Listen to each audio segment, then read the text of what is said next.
When I was young, before my life, I was a part of the oceans and sky.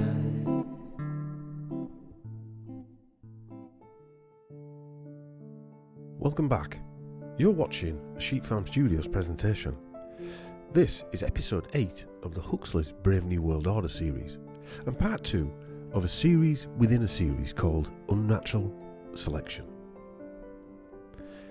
Throughout the Huxley's Brave New World Order series, it's becoming clear that these academic family dynasties have been gifted a free Willy Wonka golden ticket from somewhere, a necessary cheat code to allow them to move freely within the matrix. Many of them appear on an individual basis to be benevolent, benign forces, operating for the good of humanity and nature, but nothing could be further from the truth. Many of these people operate in isolation of each other, compartmentalised by design from the plan. But when viewed from above, we see the threads of a rich tapestry connecting them together.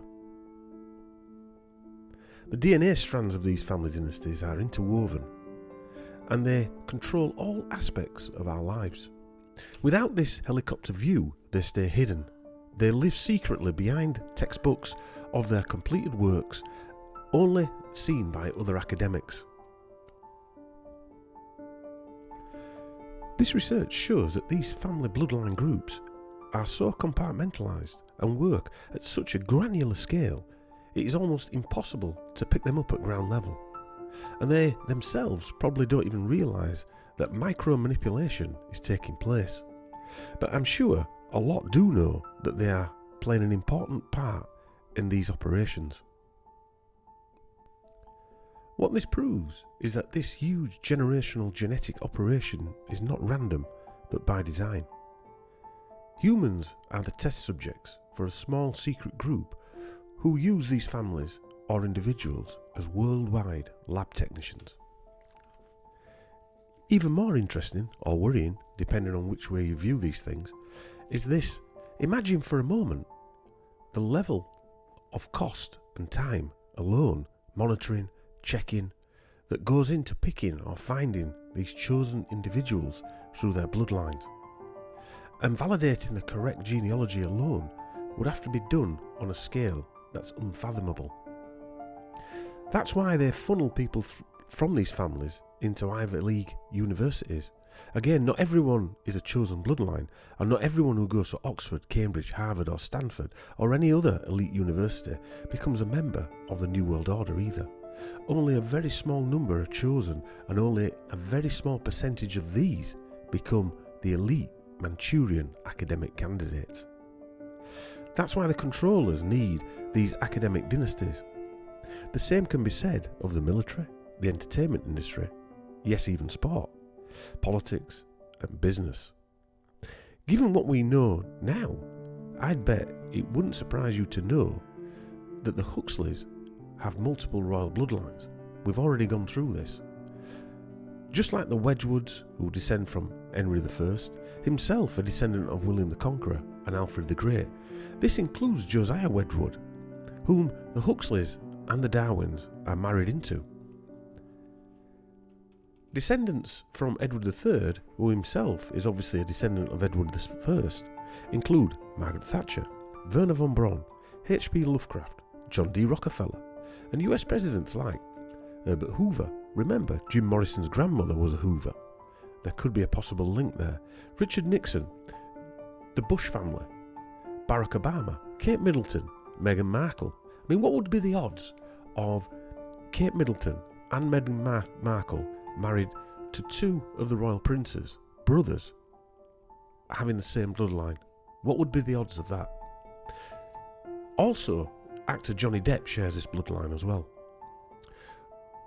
Other Edward III descendants include Charles Darwin, shock and horror, who also descends from James I, Matthew Arnold, great uncle of Julius and Aldous Huxley, and his sister Mary Augusta Ward, CBE, auntie of Julian and Aldous, and sister of their mother, obviously, Julia Arnold Huxley.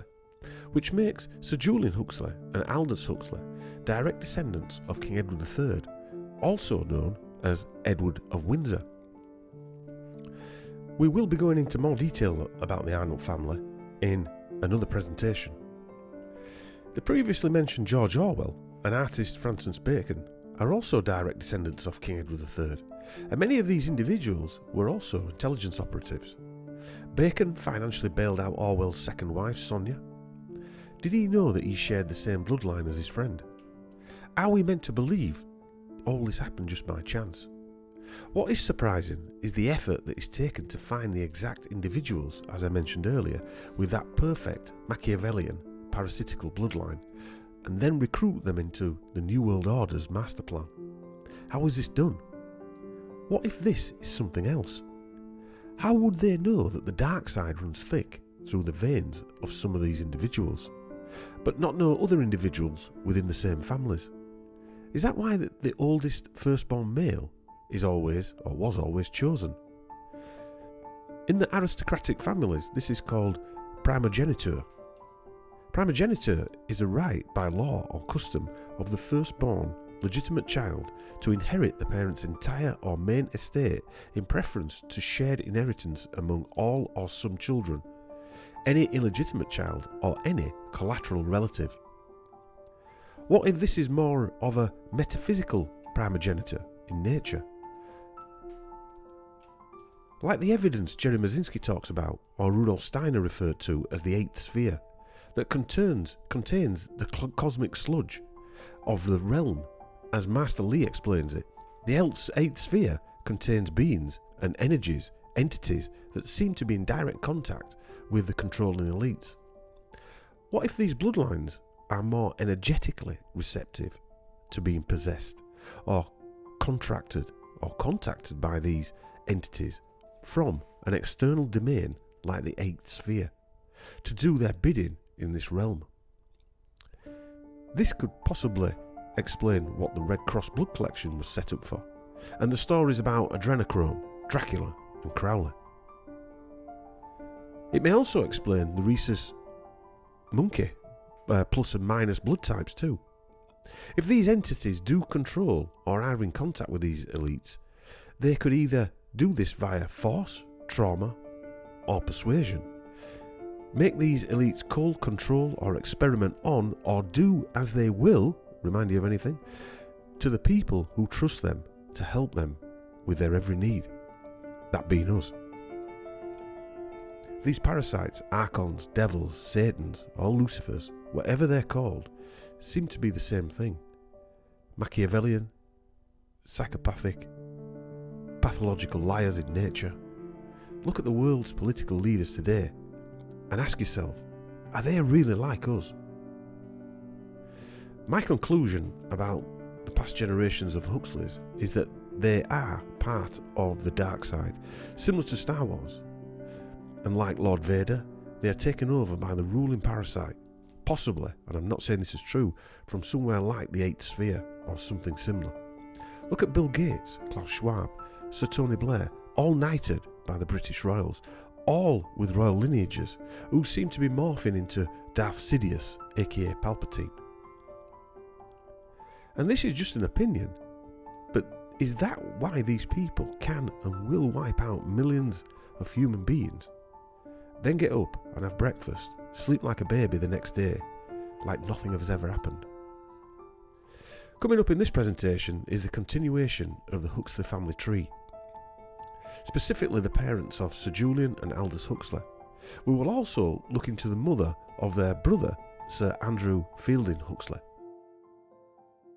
Just who are these flockers?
Your Brave New World Revisited, which was published about 2 years ago, you did claim that much of what you forecast had come true. I mean, for example, the use of drugs and this instance of people having their thoughts directed while they're asleep through music being played or messages being played through their pillows and so on. I mean, in which societies do you think that most of what you forecast has mostly come true? I mean, is it in America, Britain, Russia, China? Well, it seems to me this is not so much, you can't say that it's a question of national peculiarities or even entirely of political peculiarities. I mean, I think when the technological and applied scientific means are developed, they just tend to be used. I mean, I think one can say that the whole history of recent times in relation to science and technology shows that if you plant the seed of applied science or technology, it proceeds to grow, and it grows according to the laws of its own being.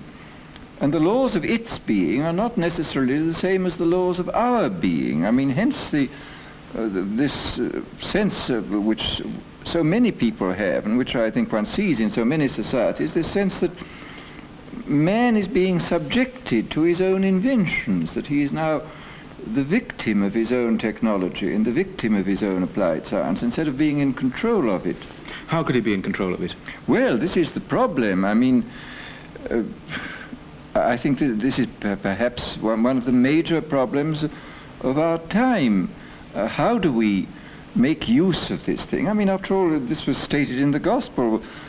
Man, the Sabbath was made for man and not man for the Sabbath. And in the same way, technology was made for man and not man for technology. But unfortunately, the development of recent social and scientific history has created a world in which man seems to be made for technology rather than the other way round.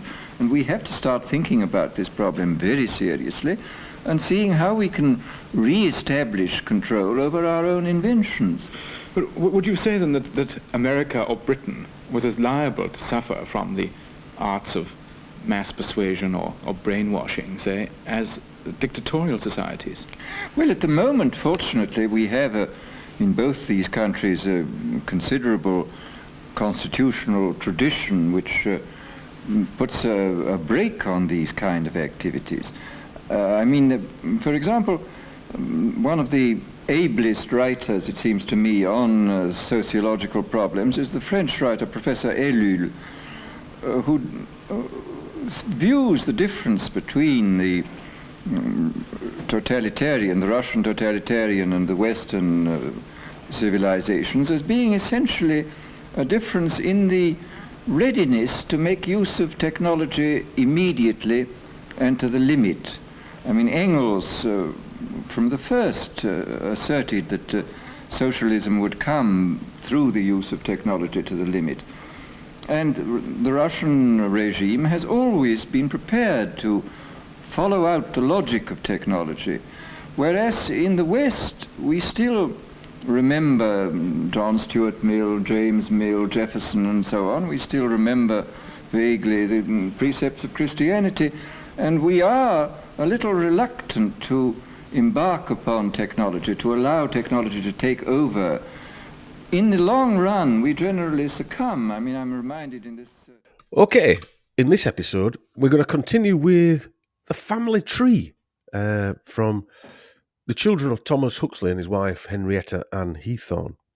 But first, I want to talk about that video with Aldous Huxley where he was interviewed on the BBC. That was in 1961, a couple of years before he died, talking about his recent released book. What was it called? Brave New World Revisited, wasn't it? Yeah, Revisited, yeah.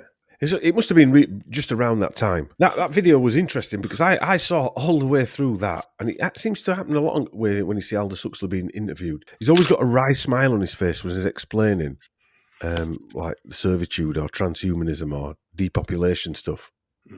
Well, a big part of the Brave New World Revisited is overpopulation. The first chapter is about overpopulation and how we're going to conquer it. Conquer it. Yeah, it's quite arrogant. By playing conkers. Quite arrogant. Yeah. It was, the beginning of that interview there was where he said if the forecasts in the book, the original book, Brave New World, written in the 30s, had come true, i.e. drugs were going to play a big part, yada, yada, yada. And that was 1961. That was supposedly pre-hippie, summer of love type movement, weren't it? That were pre-Beatles being smashing. So around about that time. I don't think he's. When you think of it, people probably did think it had come true in the 60s, but I think it was more about now, with pharmaceuticals. Yeah, where it's like intergenerational.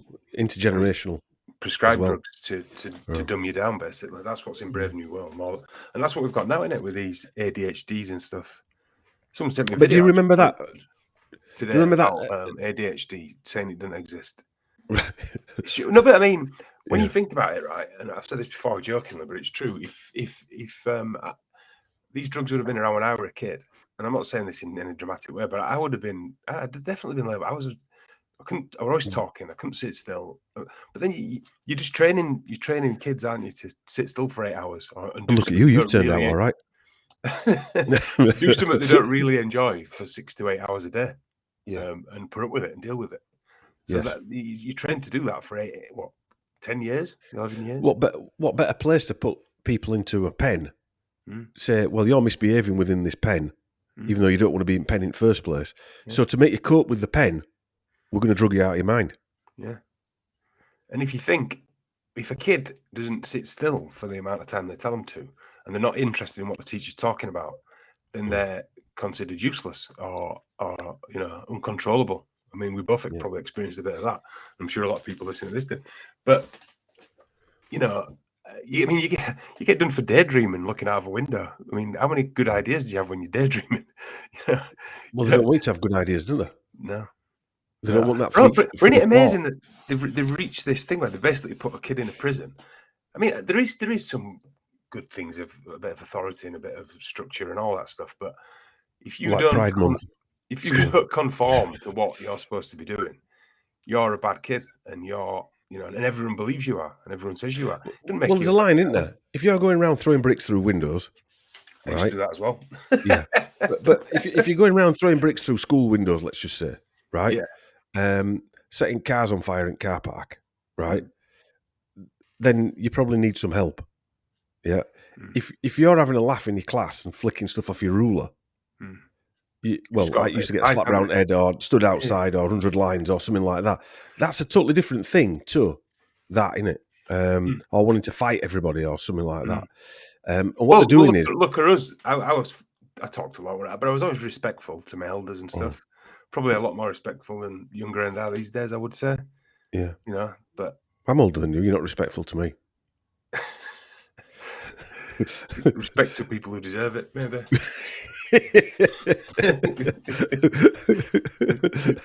It's interesting. Yeah, you're right. Yeah, it's interesting that chat when he says the problems with technology that we need to face, because it's only a problem if it's used nefariously, and it's humans that therefore take the technology, then use it against humans. It's not that there's actually a problem with any technology in itself, is there? No. Well, the only problems they're having is either putting it into society, the acceptance of the technology, because people are turned off to it, or whatever it runs on, the speed isn't right. For argument's sake, mobile phones might have been ahead of the bandwidth that was available for them to use a lot of the software that's actually on the phone, and vice versa.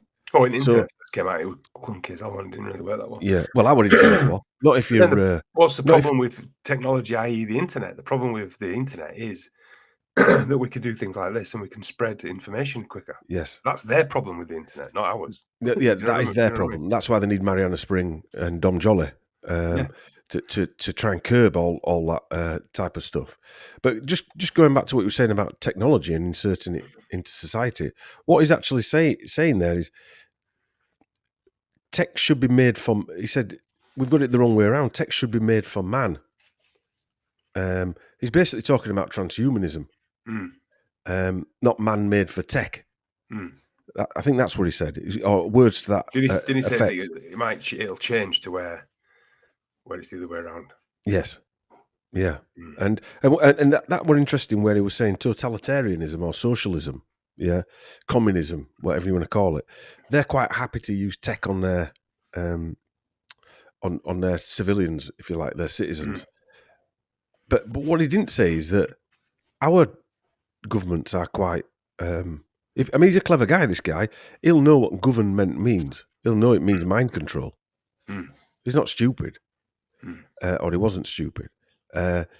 And he's not saying that our governments use it in a different way. They don't tell us they're doing it, whereas a communist state will just say we're using it on you. Yeah. And look what we're told all the time, China this, China that. We're doing exactly the same stuff, just in a slightly different way. I'd say it's worse. At least you know what you're up against with Yeah, countries you know where like... you stand. Yeah, at least if you get into trouble and you go into one of their rehabilitation stroke correctional electrocution centres, then to be realigned with their policies. At least I mean, over that here... in itself is straight out of 1984. Yes. You know, Winston, we're not going to kill you. As plan is to change you. Well, I saw the White House spokesman, spokeswoman, that lady with dreadlocks who comes out and talks about Joe Biden. Yeah. That video where... Have you seen the latest video where he's on stage and they're doing a fundraiser? He's getting interviewed by Jimmy Kimmel, and President backseat limo Obama, Mr. Deep Throat himself, the sword swallower, with Joe Biden. Joe Biden's staring into nowhere land on stage while they're all clapping. It looks like Obama's still president. He's holding his hands up and clapping like that. He's got his arms straight, like locked out as when he zones out, Biden. I've seen that. Yeah. Yeah. Does he zone out? His zones out. I know it's something slightly different. This, but I'm talking about the barn wall here.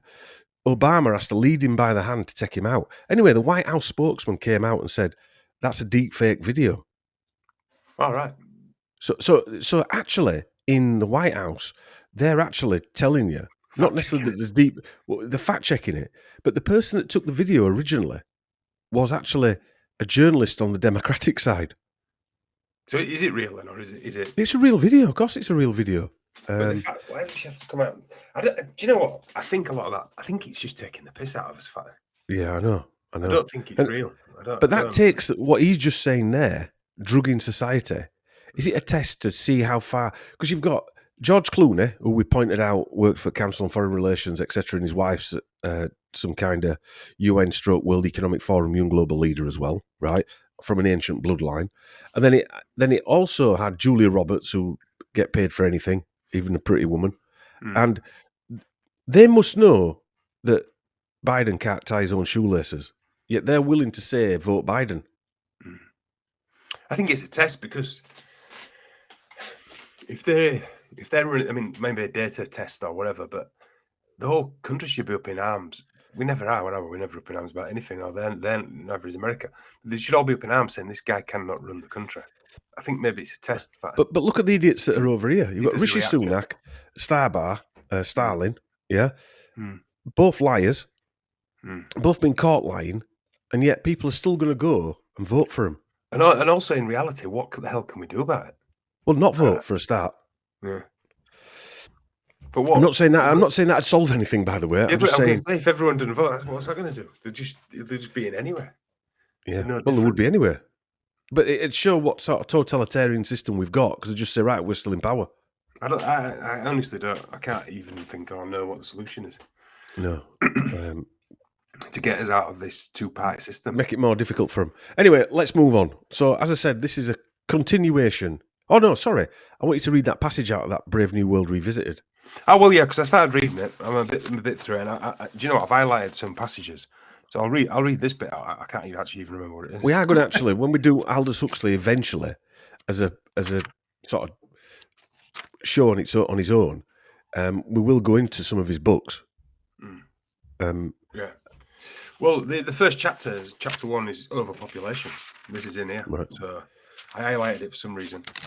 And it says this: in the light of what we have recently learned about animal behavior in general and human behavior in general, it has become clear that control through the punishment of undesirable behavior is less effective in the long run than control through reinforcement of desirable behavior by rewards.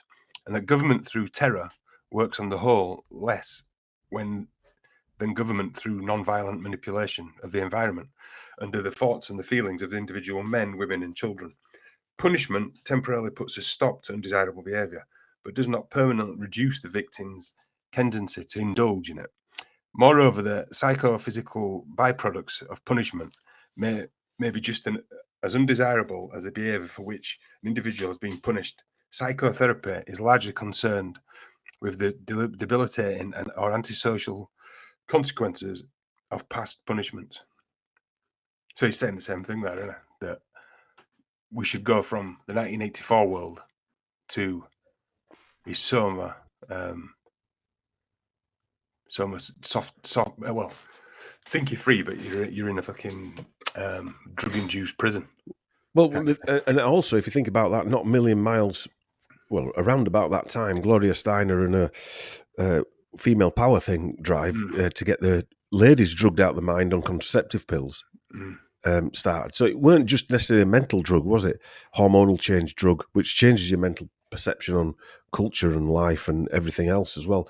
And what that reminded me of, can you remember that document that I've got somewhere, need to dig it out again, from the National Institutes of Health meeting where they were on about population control. Yeah.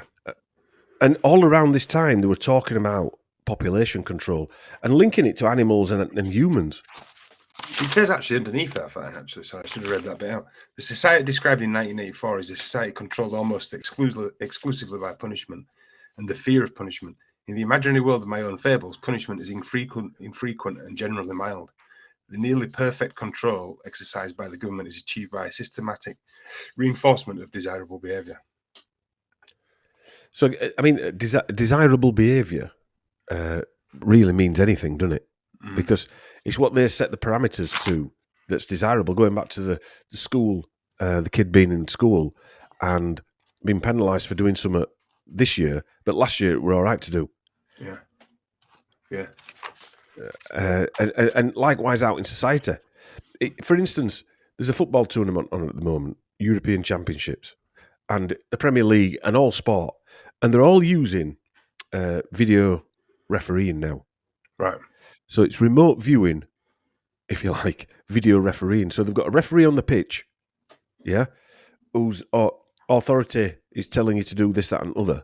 But when it's a decision that he misses or she misses and they can't decide on, right, they go to an outside the stadium, somewhere in the cloud, group of, what were them people on Jason and the Argonauts that were looking down? They were Greek gods, weren't they? Right. Looking down and saying, we'll make this decision there, you know, and they still don't get it right.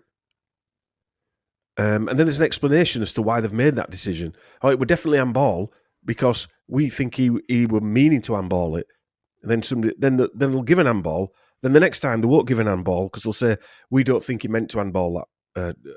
So these are still ambiguous decisions but you can see what it's doing. It's training the next generations, taking the human out of it, isn't it? It's taking the human out of it, and it's training. You can see this being done by AI eventually, and the decision's going to be made whether you like it or not. Yeah, like everything. Yeah, like everything, and that's what he was saying there. Take the human out of it. That's transhumanization, isn't it? Do you know, I just got a speeding ticket. Right, look at that. You probably not even seen by a human. Yeah, and it automatically spits it out. Spits it out, and I just get a fine. And it's because I rented that bloody car to come up north in. And I wanted an SUV, and they gave me a frigging brand new Beamer. And I said, "Sure." I didn't know how fast. Merc, sorry. I kept going too fast. I didn't realise how fast they were going. Yeah, it's because when you're driving in that bone shaker, you can your teeth rattling when I'm on phone to you. Yeah, no, it's not really a bone shaker, yours, is it? Right, don't slag the car off. I'm not slagging your car off. Anyway, yeah. You can hear your false teeth rattling around. It automatically spits out a bloody... yeah. In fact, I got 2 speeding fines in the space of 5 minutes. Well, I got a ticket, right, in Manchester. I went down a road. You've seen me drive. I drive like a blooming... You drive like Miss Daisy. Yeah, I was driving down a road. I should have turned right, and I missed the turning. Right, this went centre of Manchester. Went over all. They've got speed bumps with pride flag on. Went over all speed bumps, right? Which were hurting my eyes. Flag on? Yes. Okay, no. Yeah. Anyway, This was about a year ago, something like that, maybe less than a year ago. And I did a U-turn, yeah, and I came back up the road and it were 2 lanes. And there were a bus lane and then another lane and lights, and I had to turn left there. And I went in bus lane by about 5 foot when I turned right. Yeah. And they give me a ticket. Snapped. Yeah. Yeah, well, that's what we're talking about. No, same thing. But anyway, taking the human out of it. So, we're talking about... all of this stuff is linked as far as I'm concerned. These families that we're seeing, these prominent families... I'm not saying Aldous Huxley came up with the idea of video cameraing everybody and zapping them, but it is transhumanization, whether we like it or not. This camera, ULEZ or whatever it's called, that Angela Rayner, she's saying it's not London that's going to get ULEZ'd, it's all Britain that's going to get ULEZ'd. Well, I think this sees all these flags out. I think everybody's being ULEZ'd. Anyway, I'm sure there are other families other than what we've seen it in the acting. You remember that Sir Julian Huxley video where he's talking about all those prominent acting families, that right down to the set designers, right? And then we see on a bigger scale, we see the Crowley set designer guy, and then we see his cousin or whatever he is as an advisor. I have no doubt that the Huxleys are just doing a job. Yes, they've been given to do for whomever or whatever. Yeah. Yeah. What do you think of his dodgy eye? Because it made me think of that that old black eye thing. And we see celebrities all with a black eye. And do you think there's some in their world? Do you think there's some kind of... Well, he apparently lost his sight when he was younger.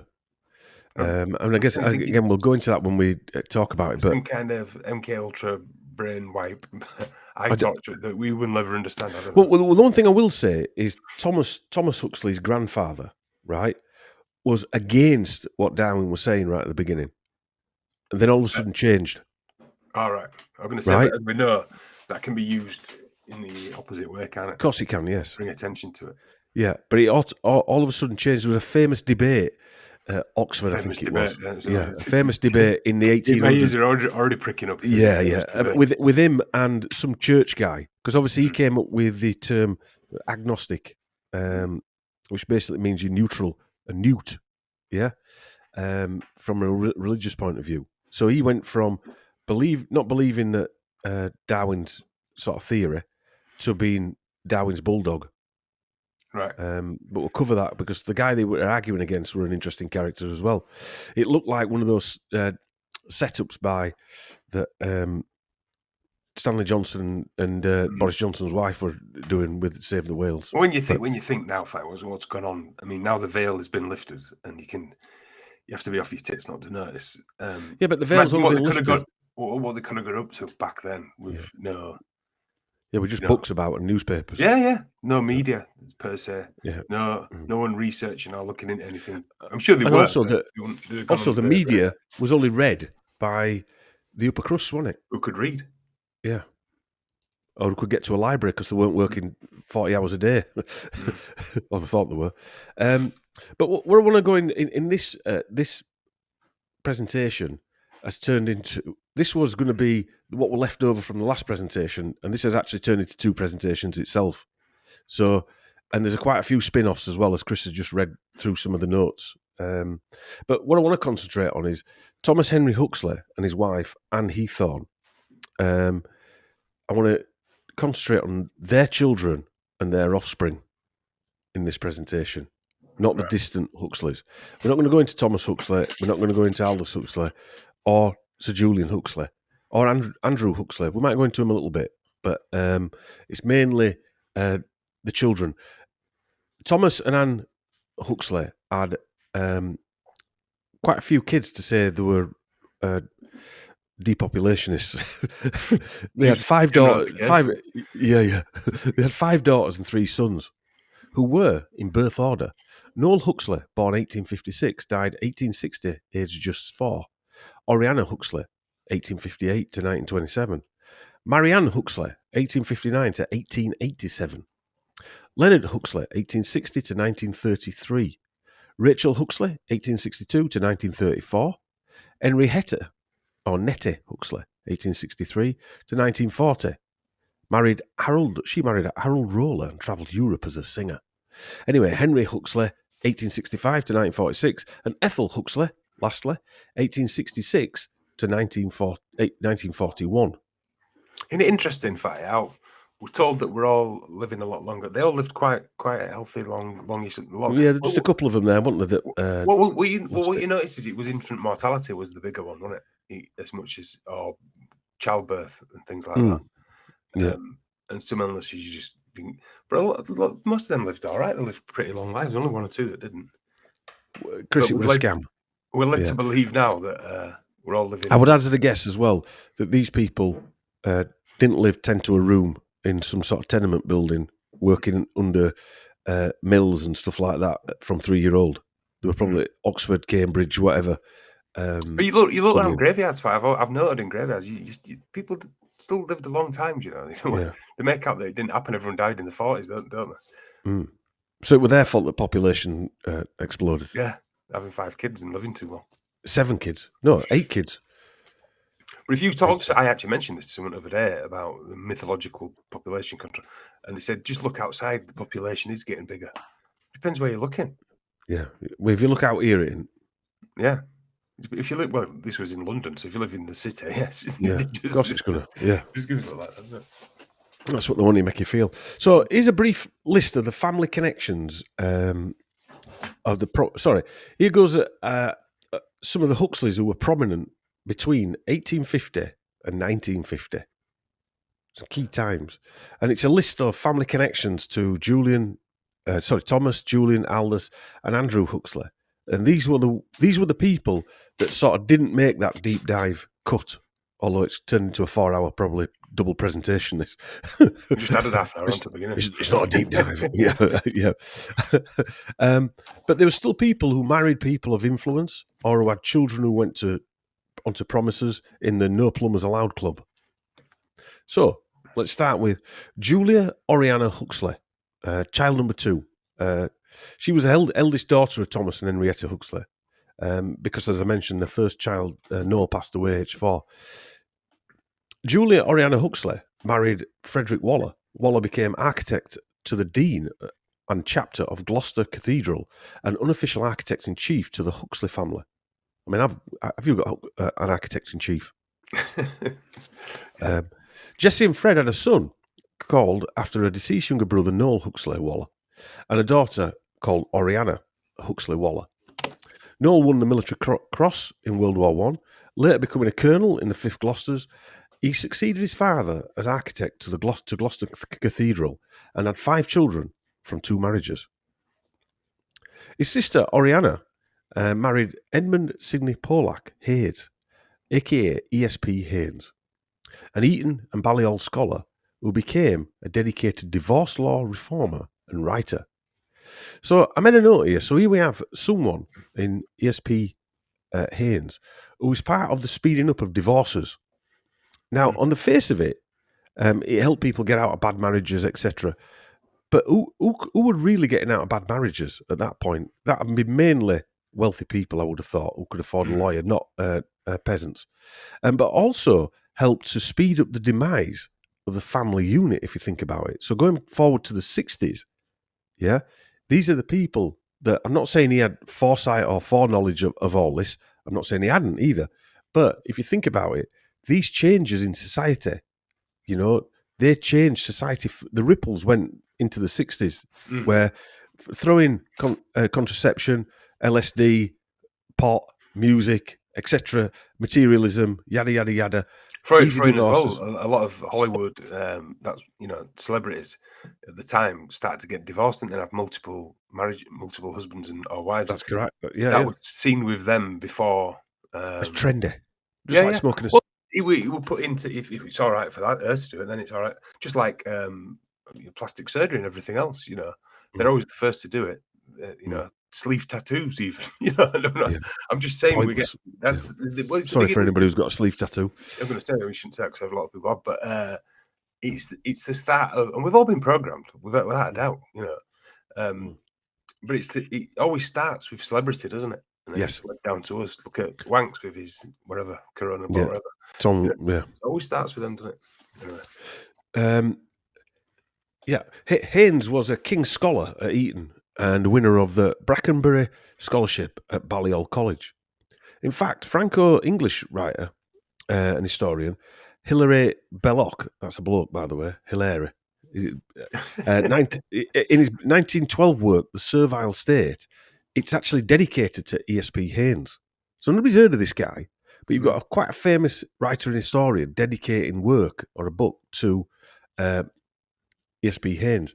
The book lays out Belloc's version of European economic history, starting with ancient pagan states in which slavery was critical to the economy, through the medieval Christendom process, which transformed an economy based on serf labour in a state in which the property was well distributed, to 19th and 20th century capitalism. Belloc was also an orator, poet, sailor, satirist, writer of letters, soldier, and political activist and plumber. No, he wasn't. Writer of letters. What's that? Writer of letters. Person of Belloc's phone call. Yeah, Belloc's paternal grandfather was French painter Jean-Hilaire Bolloc, and his maternal and a maternal great grandfather was theologian philosopher Joseph Priestley, born in Birstall near Batley. All right. If you're listening there, eye for eye, probably born near you. His mother was English feminist Bessie Parks. So again, a feminist in the family, a poet in the family. Anyway. E.S.P. Haynes said that the state should run social services, but rejected the way in which, from modern Berlin, Mr. Lloyd George and his friends have imported their experiments in establishing the servile state. He also advocated the decriminalisation of homosexuality. So I'm not saying it should be a law against people being gay. I'm not saying that at all. But what these laws do, they hide really the real reason, like divorce. There are people being punished in a marriage. We know that, yeah. I am with my wife. I am as But well. you are as well. But what I'm trying to say is, joking aside, people do need to get out of marriages, you know, and criminalising gay people is wrong. But what then these laws are used for is something else. Because people in 25, 30 years have forgotten why they were actually made, those laws, and are changing it and rewording it and reworking it along the way. Oriana Waller and E.S.P. Haynes had 3 daughters, Renee, Celia, and Elvira. One of their daughters, Renee Oriana Huxley Haynes, they also like long names, became a lady called Renee Tickle after she married Gerard Tickle. They had 3 sons. Gerard Tickle was an Irish writer known for his novels and historical books on the Second World War. He joined the Royal Army Service Corps in 1940 and was commissioned in 1941 when he was appointed to the War Office. So he wasn't just a normal fighter, this guy, at the War Office. Between 43 and 45, his official duties took him to Africa, Middle East, Washington, D.C., Canada, the West Indies, and Europe. So this is the height of the war, and he's travelling the world. I know what this is saying to me. He was appointed to the General Staff in 1945. Gerard Tickle wrote 21 novels, including his best-selling Appointment with Venus. I've never heard of that book. Which were made into a feature film of the same name, starring David Niven. Gerard's 2 surviving sons, Sir Crispin Tickle, former Britain's permanent representative to the UN, and Tom Tickle, right name that, former Guardian newspaper columnist. So these Tickle guys, right, are all Huxleys. Want you to remember that, right? They are all direct line descendants of Thomas Huxley via his daughter, Oriana. Renée Tickle herself was a distinguished British novelist and physical researcher and attended St Hugh's College, Oxford. Renée worked with the British Council as a director of book reviews. You remember the British Council, Chris? Mm-hmm. British Council, £1 billion operation set up by the Foreign Office, stroke intelligence services to promote the UK to the world. This is who Chris Whitty's dad worked for when he was murdered in Athens, apparently mistaken for an MI6 operative by a Muslim terrorist when he was shot in his car. It's fire for Descott. Yeah. The British Council is basically an intelligence front operation dressed up and used to push the City of London's narratives of that time around the world. According to Wikipedia, which I can only go by what they say, the British Council specialises in international cultural and educational opportunities. Sounds Chinese to me, that. It works in over 100 countries, promoting a wider knowledge of the United Kingdom and the English language and the Welsh language in Argentina. How does that work? Encouraging cultural, scientific and technological and educational cooperation with the UK. The organisation has been called a soft power extension of the UK's foreign policy as well as a tool for propaganda. Bear in mind, she was a distinguished British novelist, physical researcher, working for an operation that's a tool for propaganda. René Tickle joined the Society for Physical Research, SPR, in 1946. The Society for Physical Research is a non-profit organisation in the UK. Its stated purpose is to understand events and abilities commonly described as psychic or paranormal, known as parapsychology, which is the study of alleged psychic phenomena, extrasensory perception, telepathy, precognition, clairvoyance, psychokinesis, also called telekinesis, and psychometry, and other paranormal claims. For example, those related to near-death experiences, synchronicity, apparitional experiences, etc., etc. And she worked for the Foreign Office. Well, I think that stuff was very trendy again, wasn't it, in the 40s, I'm guessing. Right, well, it must be. But is it trendy or is it just continued, this stuff? No, behind the scenes, you know. I mean, Hitler and his party were called out for doing stuff like this. And yet behind the scenes, you've got somebody who's working for the Foreign Office and they've got a Society for Physical Research looking into all these things. And there's some quite enlightened people as part of that. Remember earlier in the last presentation when I recited a paper from Brave New World where Huxley used hypnopedia, aka sleep learning. Yeah. He talked about your mind being read on the pillow, which is an attempt to place information in the head of a sleeping person. Also remember that the 1927 psychophone invention used hypnopedia learning device, which was similar or a similarity to the name psychophony, which the name given to spiritism and some other spiritualistic traditions to the phenomenon where a spirit talks using the voice of a medium. He also used it in Brave New World when they were talking to babies in the bottles or when they were just born on a conveyor belt. They were literally speaking to them because they were putting certain children, getting them ready for certain jobs, you know, in grown up life. So they gave them different specific jobs.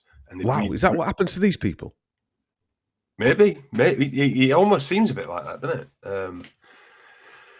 Well, it maybe seems a bit like that. Like they're creating like musical geniuses, like one at Paul McCartney's. Maybe that's what they're doing from, you know, from before birth, or I guess that happened organically. But that's it. That is in Brave New World, because they're getting ready for what their job will be when they get older. So they're basically sleep brainwashing them, I suppose, is where it's I suppose. And that's his painless, trauma based. Control mechanism. Where you just,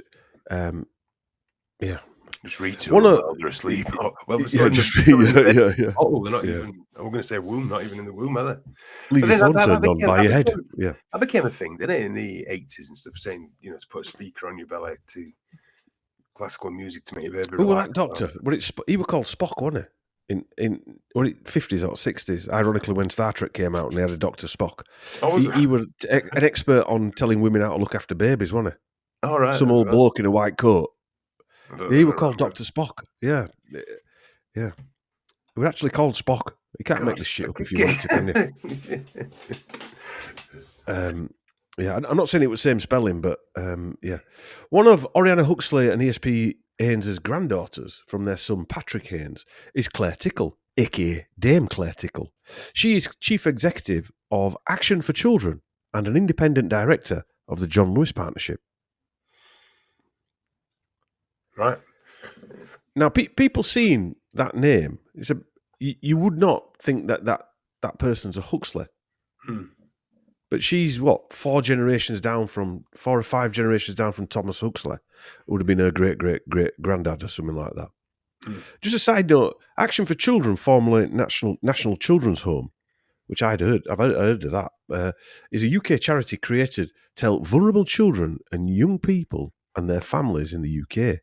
The charity has 7,000 staff and volunteers who operate over 475 services in the UK. They served a total of 368,648 children in 2019 and 2020. Action for Children's national headquarters is in Watford, and it is a registered charity under English and Scottish law. In 2018, it had a gross income of 151 million. Bloody hell. Well, I think we're in the wrong business. Charity business is the one. Well, Sheep Farm Charity. Yeah. I mean, and also, if you've got a charity... Sheep Farm Foundation. I can see it now. No, you need to put children in it as well. Sheep Farm Children Foundation. No. The Baby Lamb Foundation. If you put children in it, you're on an even bigger... If you can put children or cancer in it, you're an even bigger winner, aren't you? Yeah. 151. I wonder what did they do with that money? How did they distribute it? It's in the bank somewhere, that, Chris. Invested somewhere. Well, it doesn't matter, does it? Because those 7,000 people get paid, whatever they get paid. And I'm sure some of them get paid pretty decent. So everyone's getting paid, aren't they? So you've got a Huxley as chief executive of a £151 million a year operation. And no one would know. In 2019, 2020 as well. Still going. Yeah. It's not old news, is it? It's not old news, no. And we know after 2020, there's going to be more children wanting help. Formerly the National Children's Home, Action for Children. Yeah, Dame Claire. Is that part of it, Fine? Well, is that the orphanages? Orphanage. Pretty dark thought, that, isn't it? A very dark thought. Just as a side note, not wanting to bring it up, but I heard a doctor talking about, after the whatever procedure, 5 to 10 years. Yeah. And then we've talked about that. You think about that, but what happens in another 5 years after now? Yes. Yeah. Anyway, go on. Yeah, I know. Anyway, Dame Claire Tickle's brother is Professor Adam Tickle, who was Pro-Vice-Chancellor at the University of Birmingham. The University of Birmingham grew out of the Mason Science College. The University of Birmingham, founded in 1875 by industrialist and philanthropist Sir Josiah Mason. And to add a bit more random coincidence, if you believe in that kind of thing anymore, Professor Adam Tickle's great-great-great-grandfather was Thomas Henry Huxley, and was the one who formally, actually, again, opened the Mason Science College in 1880. So he's... Professor Tickle is now Vice-Chancellor of the University of Sussex. No plumbers. Professor Adam Tickle is a British economic geographer whose work explores finance, English local governance, 15-minute cities, and politics of ideas.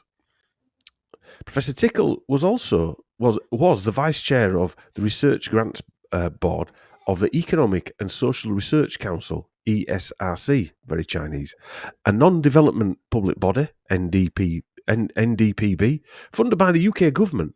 The ESRC provides funding and support for research and training in social sciences. So again, we've got a Huxley in charge of giving grants for cultural change.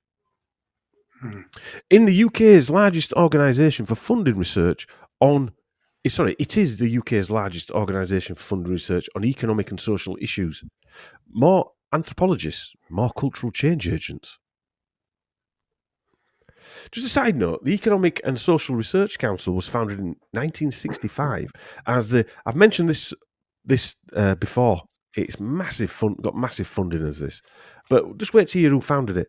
As it was founded as the Social Science Research Council, becoming the Economic and Social Research Council, or the ESRC. In 1981, Education Secretary Sir Keith Joseph asked Lord Rothschild to lead a review into the future of the SSRC, his predecessor. Nathaniel Meyer Victor Rothschild, 3rd Baron Rothschild, he led a review into the future of this group or organisation. Lord Rothschild was a British scientist, and he was a major in the intelligence corps during World War II, and later a senior executive with Royal Dutch Shell and N.M. Rothschild and Sons, and an advisor to Edward Heath and Margaret Thatcher's governments in the UK. He was obviously a member of the Rothschild family, the only son of Charles Rothschild and Rosiska Rothschild, born Baroness Rosiska Edel von Wilhelmstein. He grew up at Wadson Manor. You'll seen that, no doubt, on Channel 4, this massive manor house, and Tring Park Mansion, among other family homes. Oh, and Mandela Way, where Del Trotter lived and Rodney. Rothschild joined the Cambridge Apostles, a secret society, which at the time was predominantly Marxist, though he stated himself that he was mildly left-wing, but never Marxist. He became friends with Guy Burgess, Anthony Blunt, Kim Philby, members of the Cambridge Spy Ring, but he worked for military intelligence. So let's get this straight. An intelligence officer of the Rothschild family was friends with the supposed Russian spy ring. Rothschild was recruited to work for MI5 during World War II in roles including bomb disposal, disinformation and espionage, and he won the George Medal for dangerous work in hazardous circumstances. Probably working with Ted Heath's underpants, in close proximity to Ted Heath's underpants. Or telling normal people to go and dismantle a bomb. Yes. Yeah. About 100 feet behind him. Yeah. With his assistant, Theresa Clay, he ran the 5th Column operation, which saw MI5 officer Eric Roberts masquerade as the Gestapo's man in London in order to identify hundreds of Nazi sympathisers. Theresa Rachel Tess Clay was a zoologist, and she was also a spy. Another lady called Theresa was Baron Rothschild's second wife, Theresa Georgina Tess Rothschild, Baroness Rothschild, MBE, niece of Colonel Richard Meisenhagen, CBE. I think I got that name quite good there. Meisenhagen. Another intelligence officer and an ornithologist and zoologist. He was a master of military strategy and espionage. You need that in your zoologists. Baroness Theresa Rothschild was also a British counterintelligence officer working in anti-sabotage operations, and by day she was a magistrate. But you would guess a zoologist or ornithologist, that would give him the opportunity to travel, wouldn't it? But didn't we come across this, Chris, in the Copeland CIA operation, where Miles Copeland Sr. married that lady who became Stuart Copeland and Miles Copeland Jr.'s, Stuart Copeland of the police, that is, mother. She was also an archaeologist, wasn't she? But she worked for the SOE behind enemy lines in World War II. She was a military a lot of these jobs, and I will equate back to Houdini again. If you think back then before TV, if you're doing a job like this gives you the ability to travel without any suspicion, doesn't it? Yes, yeah. What I want to point out here is, just going back through the notes before we finish off this bit, this guy was the vice chairman of the grants board for this operation that was started out by these people. It was basically started out by intelligence operatives. So he's as we know, a lot of the professors at universities are recruiters. So he's a professor at two, at Birmingham and what were the other ones, Sussex universities. So who are these guys? I'm not saying he is. I'm just asking the question. Who are these guys? Back to Economic and Social Research Council and Sir Keith St. John Joseph, a.k.a. Baron Joseph, who was the son of Edna Cicely Phillips, her maiden name was, and Sir Samuel George Joseph, 1st Baronet, who was Lord Mayor of the City of London. Lord Mayor of the City of London. Not London Mayor. Do you know, it's funny, we talked about this recently, didn't we? I didn't realise there was a Mayor of London and a Mayor of the City of London. Come on, get with it, Chris. I can't remember why, but I looked at the background of the Mayor of the City of London. Pretty sure his dad, if I remember rightly, or he did, worked for, what do you call it, that American military. I think one of them worked for NASA as well, but I can't remember. But yeah, who is it? Is lauded around. What's his name? But the one with the real clout, who's running the city of London. Well, Johnson and this guy who's doing it now, Khan, they're in control of nothing apart from putting cameras up. No. And rental bikes. Yeah, but even then, the guy who's got the real power, possibly, one of the big fat cats of the... He's like the CEO of the city of London. Yeah. The square mile. Which is, considered the financial capital of the world, or at least of England. Yeah. Anyway, so this guy was... So Rothschild and this guy we're talking about now, Sir Keith Joseph, sounds like a soul singer. His father was the mayor of the city of London, right? And he's the first Baron Samuel Joseph.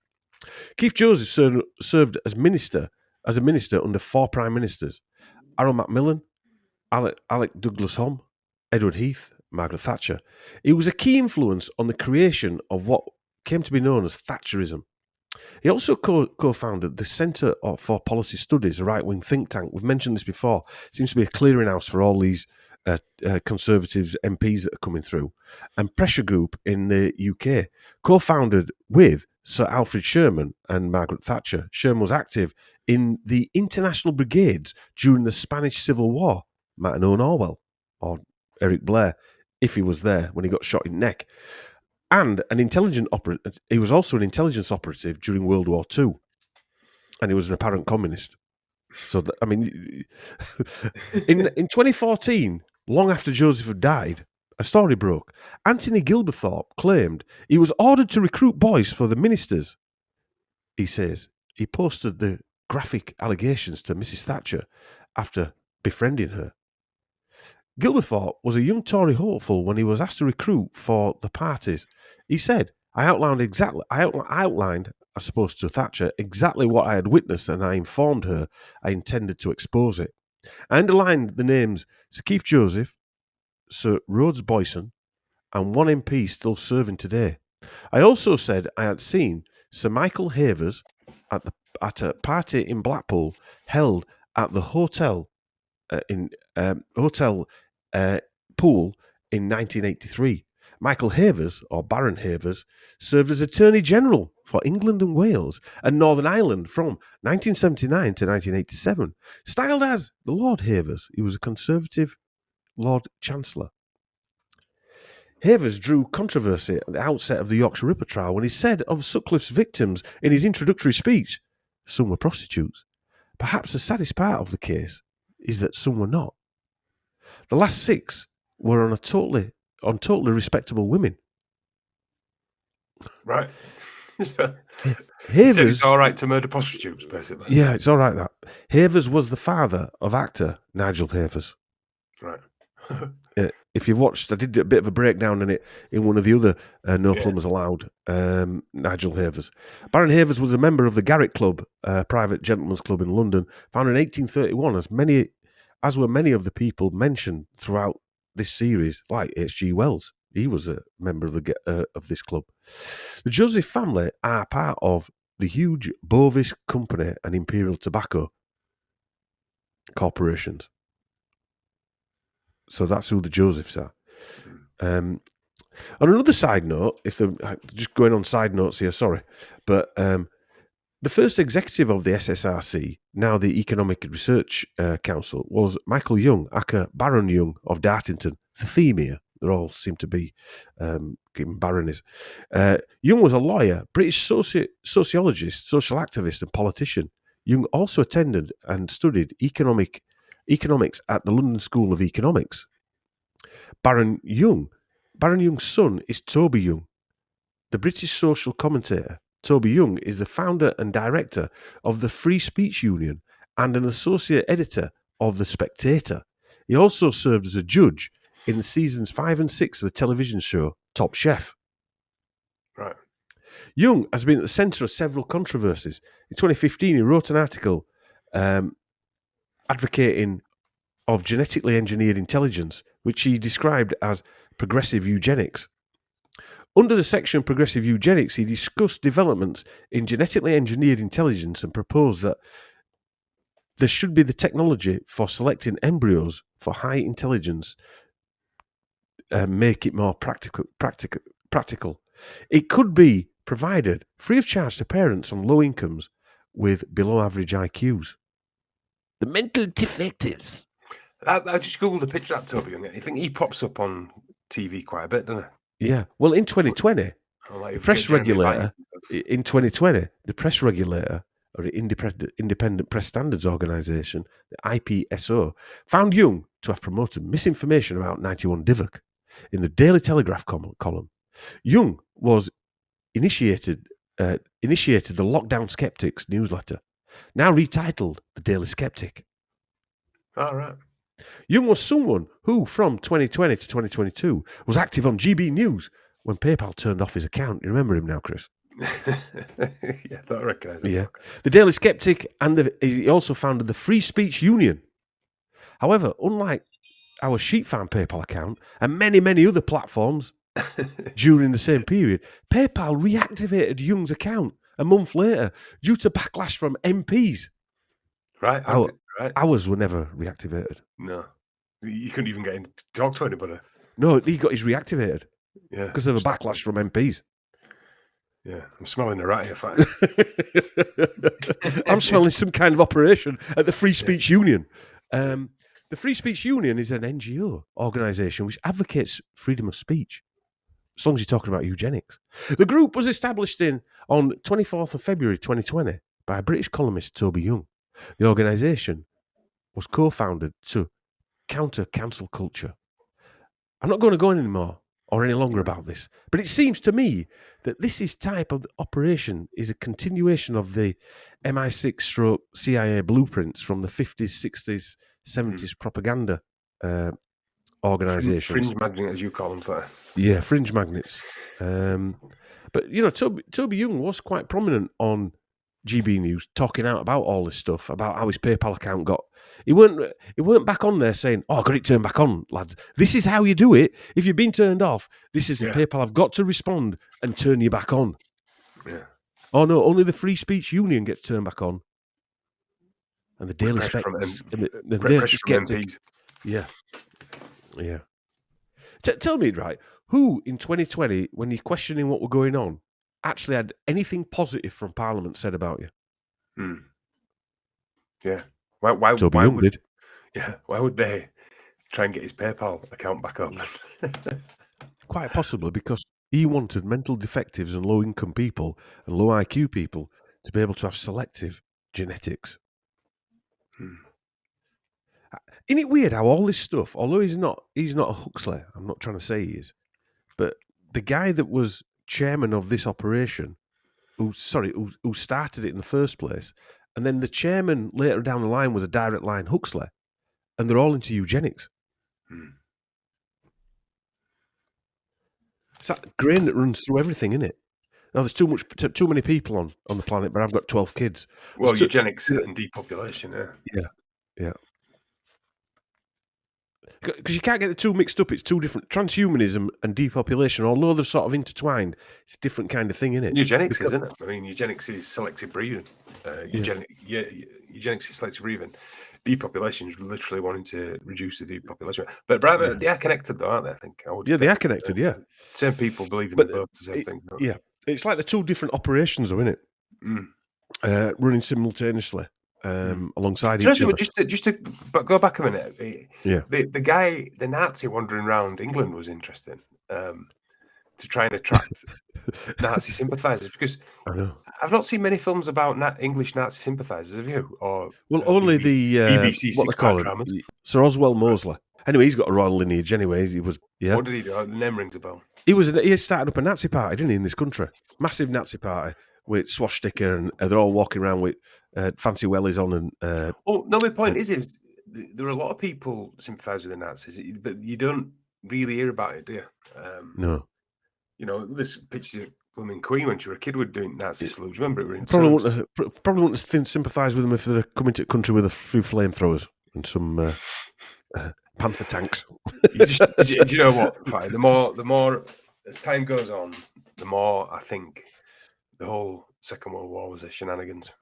What I'm saying is, every single war was avoidable, and every single war is just people going to die because someone told them to. Well, not just because they've told them to. because, like Huxley says, people won't just fight. No, it's propaganda. Every They've side is they've got to propagandized believe the that they've got to believe enough fear through enough fear to bang pots and pans on the doorstep. But that's why we're having virtual wars now, because nobody would do it anymore. Yes. One, we're probably a bit too lazy and a bit too comfortable. And I don't think people believe it anymore. Even people who aren't like us don't believe it. I don't know. I see there's a guy down the road, either has Yorkshire flag, white rose flying, or Union Jack, or St George Cross. So, has he got a collection? Has he? Oh, he's got a collection. He puts. Has he got any LGBT or? I don't know if he's got. I ones. don't know if his wife's got like a little drum round her neck doing when he's hoisting it, you know, or a bugle or something like that. But every war with his LP marching on it, you know. It's a very obvious thing for me to say, but every war, everything is propaganda, isn't it? Everything. Yes, everything. All COVID nonsense propaganda, all communism, everything. Yeah. It's just us believing the shite that we're told and going along accordingly. We'll have a slight interlude here. Okay, I'm going to talk about some additional examples here, like the Toby Young Free Speech Union story that we've just been talking about, and some other information, all the other information that we've just discussed previously. I am in no way saying that Toby Young is an intelligence operative. He may be being used, or it might be an intelligence operative. I don't know. But what we have to say is that him and this NGO getting their PayPal turned back on from an MP's backlash stands out when he was or seemed to be questioning the 2020 nonsense and the arms spear rollout in 2021. This is exactly how the intelligence agencies and the cabals psychologically insert to the masses their new ideals into popular culture. The same MO is played out time and time again, over and over again, from the past right up to the present day. If you can remember back to the Orwell episodes we did last year, we spoke about the intelligence links back to a man named Sir Stephen Harold Spender, CBE. In her book in 1999, called Who Paid the Piper, Frances Stoner Saunders discusses that in the mid-20th century, the CIA made efforts to infiltrate and co-opt artistic movements using funds that were mostly channeled through the Congress for Cultural Freedom, also known as the CCF. It also funneled funds through the Ford Foundation. The aim of these efforts was to combat the political influence of the Soviet Union and expand American political influence. This is very similar to what the British Council does, spending billions. You remember the British Council mentioned earlier that Chris Whitty's dad worked for? The book, Who Paid the Piper, is an account of CIA propaganda during the Cold War. Frances Saunders alleges that Nathaniel Rothschild, who we mentioned earlier, channeled funds into Encounter magazine, an intellectual magazine founded in 1953 to support the non-Stalinist left and advance US foreign policy goals. This shows again that British and American intelligence working together.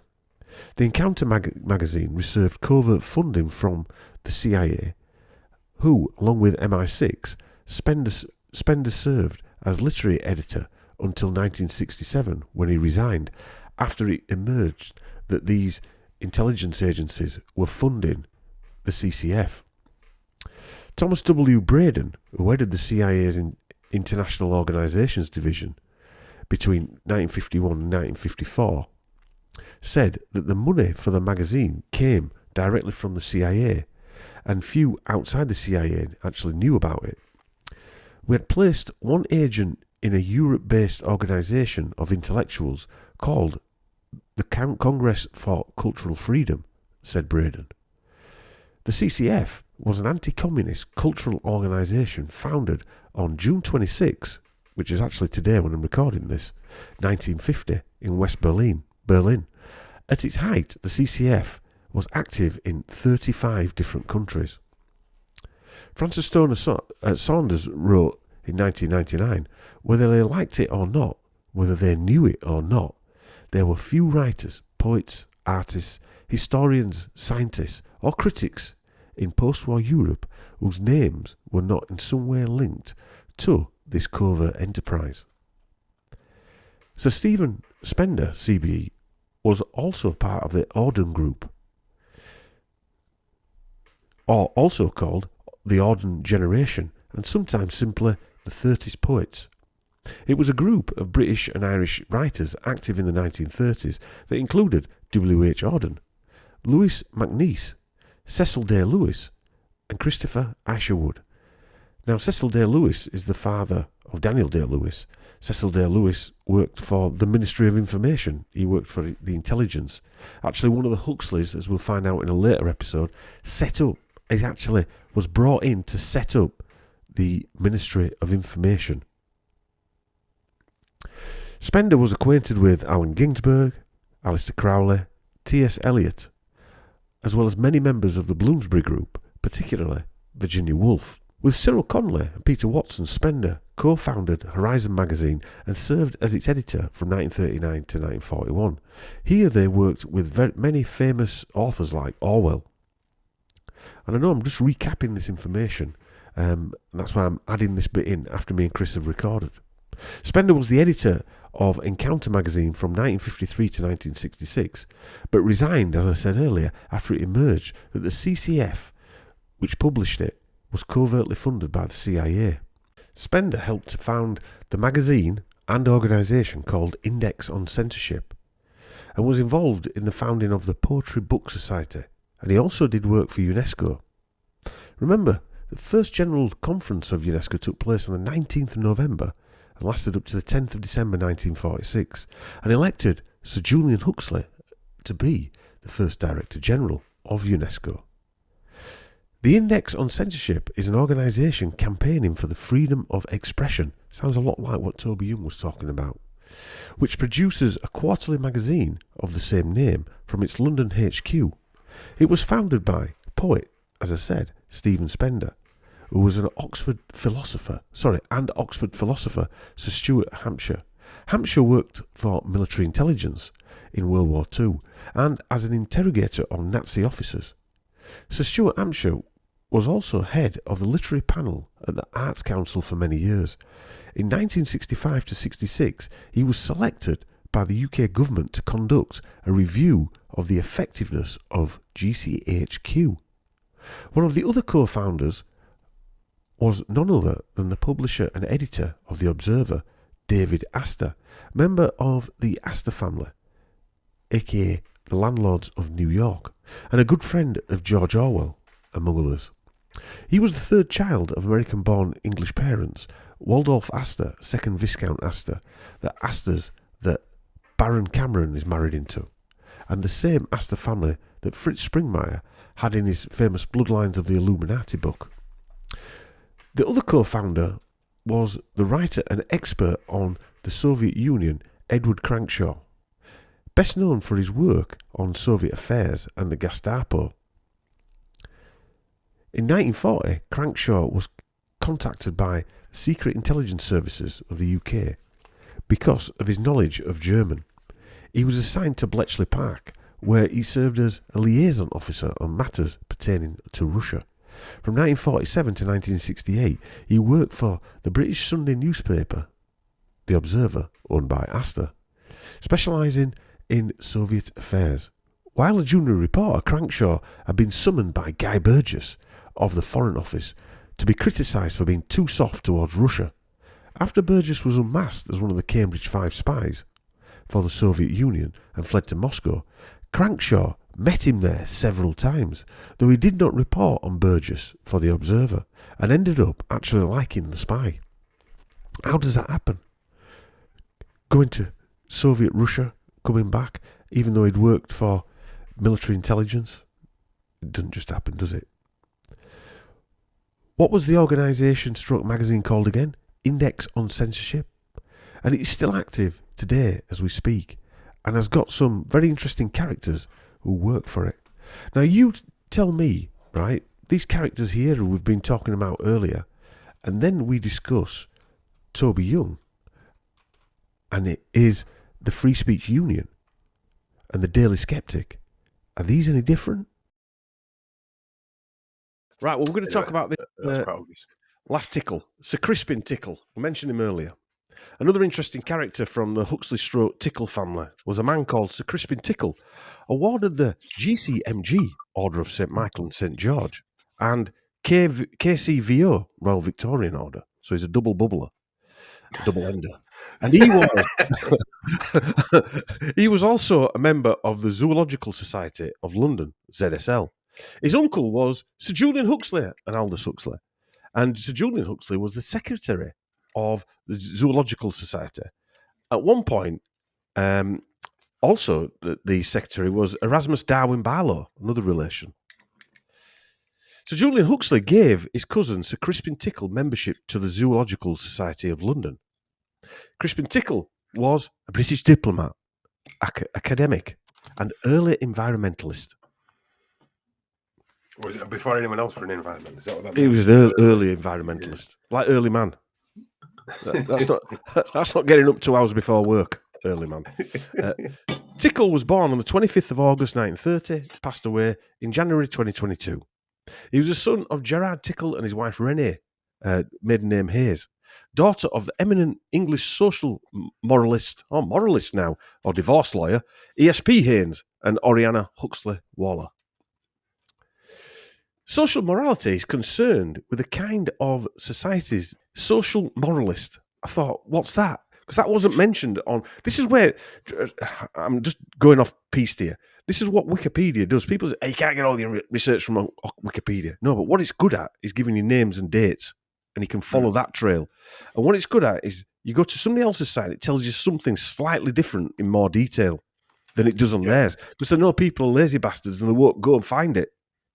Yeah, and you've got to go through about 10 different accounts to find it. And most people trust Wikipedia. Yes, exactly. Anyway, so social morality, which is what ESP Haynes is, didn't say that on his Wikipedia page. He said that on somebody else's, right? But anyway, social morality is concerned with the kinds of societies that should exist in the world. With their aim and what their aims should be and how they should be structured and related to one another. I mean, that's cultural change in a word, in a paragraph, sorry. Remember that Crispin Tickle is the great-grandson of Thomas Huxley, the cousin of Aldous Huxley, cousin of Sir Julian Huxley. So Crispin Tickle was the chef de cabinet to the president of the European Commission from 77 to 80, British ambassador to Mexico, from 81 to 83, permanent secretary of the Overseas Development Administration, now the Department for International Development, DFID, which I'll come on to in a minute, from 84 to 87, an ambassador to the UN and permanent representative on the UN Security Council. This is a big hitter. Yeah? DFID, right, is another interesting NGO like the British Council. In 2011, DFID and the Gates Foundation partnered to back agricultural research. DFID contributed 32 million, while Gates Foundation provided 70 million towards a 5-year partnership. That's $100 million, right?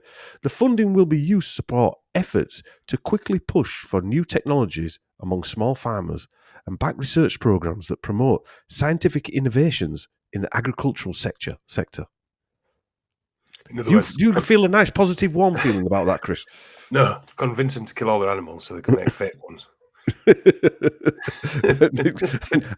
start making worm burgers. Yeah. DFID has an annual budget of £13.5 billion.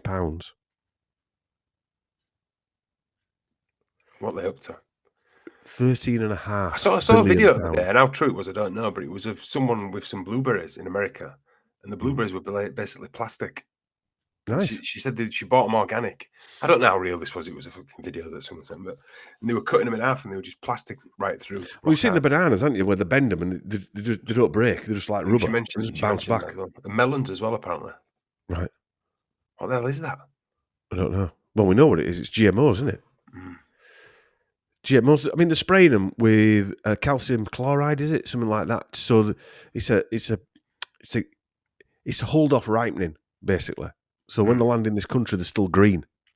And when they spray them in these massive warehouses, people are in hazmat suits spraying them. You can't go in for 48 hours after. Well, that's how toxic funny. they are. I remember my exec chef telling me that he'd been to one of those places and he was quite horrified. Yeah. They open it and leave it open for 2 days. Exactly, yeah. To defumigate, basically. Yeah, that's when they've brought them over here. Imagine what they're like at the other end. It's only a little bit though, fine. Oh, it doesn't matter. It's just a bit of poison. I saw a meme. Everyone moans about that little bit of formaldehyde in the jib jabs. Yeah. Well, I saw a meme the other day that I think it was Ed that played it. It said, "Mercury in fish, bad. Mercury in arm spears, good. Formaldehyde in your water, bad. Formaldehyde in your arm spears, good." I don't have a full list of them going down anyway. Aluminium. Yeah, aluminium. Deodorant, bad. Aluminium in arm spears, good. It's amazing, isn't it? How they just fucking blind you with this shite. Anyway, during his career, Sir Crispin advised 4 prime ministers, right? This is the guys that work behind the scenes. They haven't got no loyalty to any party. This is what we see. This is why the parties now are red and blue's irrelevant. It's just an irrelevance. I'm waiting for the rainbow flag one. But anyway, they've advised 4 prime ministers from different parties. He was knighted on the Queen on board the Royal Yacht Britannia. I'm sure that means something. And he was instrumental in us going into the EEC under Edward Heath's government. To say that Crispin helped with negotiations is an understatement. Tickle was also pushing global climate warming boiling change in the 1970s. He was also patron of population concern charity Population Matters, formerly known as the Optimum Population Trust, and pushed for contraception. In an interview on Radio 4, he said he believed that Britain's population should be 20 million. We're talking Stanley. Yeah. As per Stanley Johnson. In 1992, Prime Minister then, Sir John Major, was desperate for a big idea to present at the Earth Summit in Rio to help the UK seem visionary. You can just see him there, scratching his head over a cup of tea in his china cup with his saucer, old John Major, saying, "We need some sort of magic." Anyway, as if by magic, so the story goes, Sir Crispin Tickle reached into his briefcase and pulled out his plan for the Darwin Initiative. Right. Apparently, this surprised John Major. The Darwin Initiative, Huxley family related to the Darwins, and he's Darwin's Bulldog. He's now Darwin's Bulldog, isn't he? He's taken the baton and he's Darwin's Bulldog. Mm-hmm. The Darwin Initiative is a UK government funding programme that aims to assist countries with rich biodiversity but poor financial resources to meet their objectives under the Convention on Biological Diversity, CBD.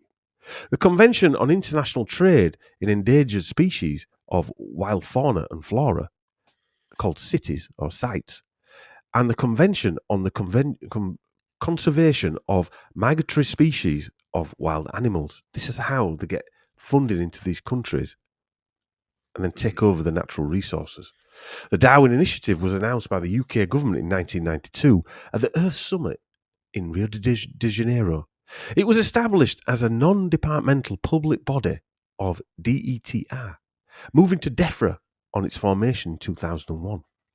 The Darwin Initiative is managed by the Darwin Advisory Committee and currently chaired by Professor David MacDonald, CBE, who is the chair of Natural England Science Advisory Committee and board member and trustee of Earthwatch Europe and the World Wildlife Fund UK, which was founded by Sir Julian Huxley, and is also a council member of the Wildfowl and Wetlands Trust.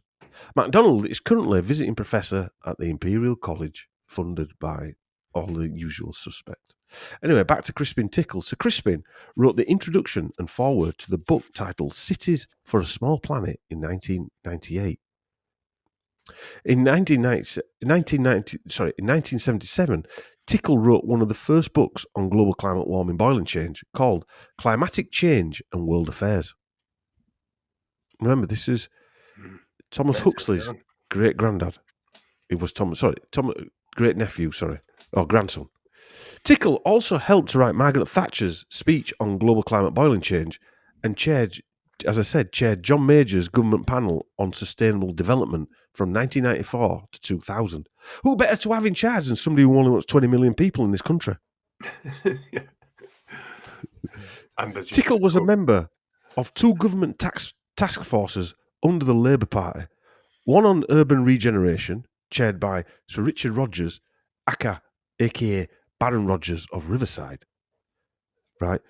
Who better to have in charge of task forces on urban regeneration? Should we put these death towers, cell towers in that neighbourhood?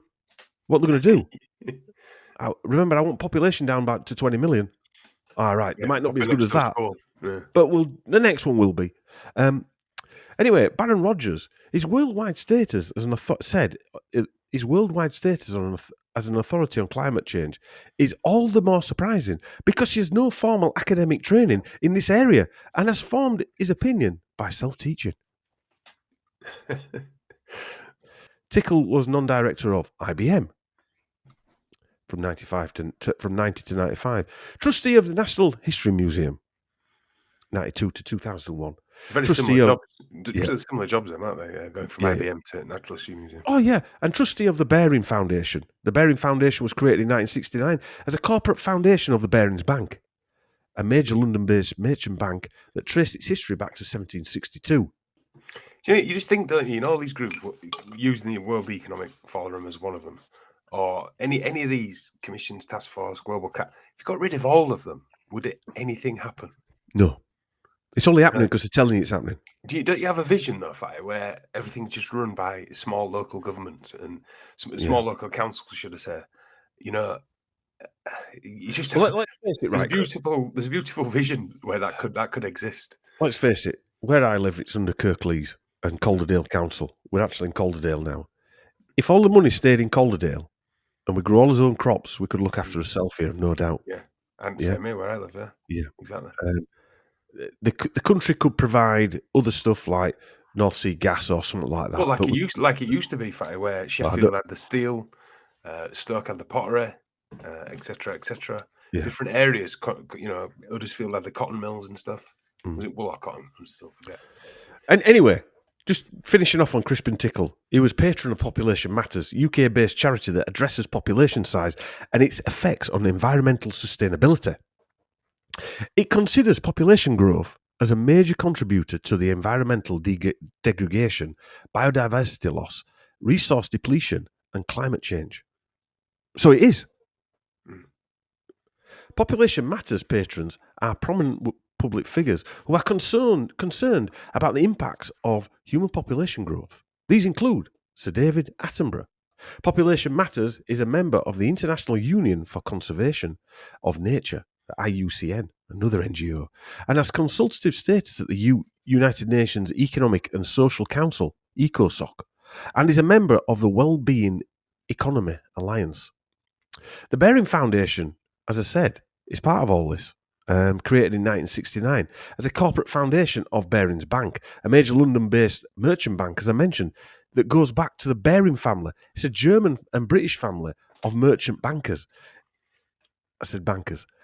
In Germany, the family belongs to the Bildenbergerstrom, and in England, it belongs to the aristocracy. Current peer is Francis Thomas Baring, 6th Baron Northbrook. That's how they get away from the name, because they're called something like 6th Baron Northbrook, a founding trustee of the Fortune Forum charity, which in its first year raised over £1 million for global poverty, global health, and global climate warming change charities. Isn't it funny? I heard someone say to me the other day, it'd be horrible if something happens to Attenborough. He's part of Britain's institute. When you think about it, right, all he is a guy he's got a nice voice, and he does wildlife programs. He's a trained actor. He's a eugenicist, population control But I think Ghibli a arm lot spear of pusher. these characters, like now, and I do think the veil has been lifted in 2020, because And you see them for who they are. it's so Who they obvious. It's so really are. obvious now, isn't it? And Mm. he was one of them. I remember as one of them, innit? Because now all of a sudden he's talking about overpopulation. But you think, right, Chris? I know we had about 20 minutes where we're talking about other stuff about Huxley's, but we've done what 45 minutes so far, and we've just got past first daughter of Thomas Huxley. These are all her relations. First daughter, and you've got a guy who's basically running 4 governments who nobody's ever heard of, really, outside government, or very vaguely heard of. Certainly not knowing what he's done. In 1992, he wrote the global warming bullshit policy that we're living under now. And 15 minutes in. Exactly. And he's Huxley. Yeah.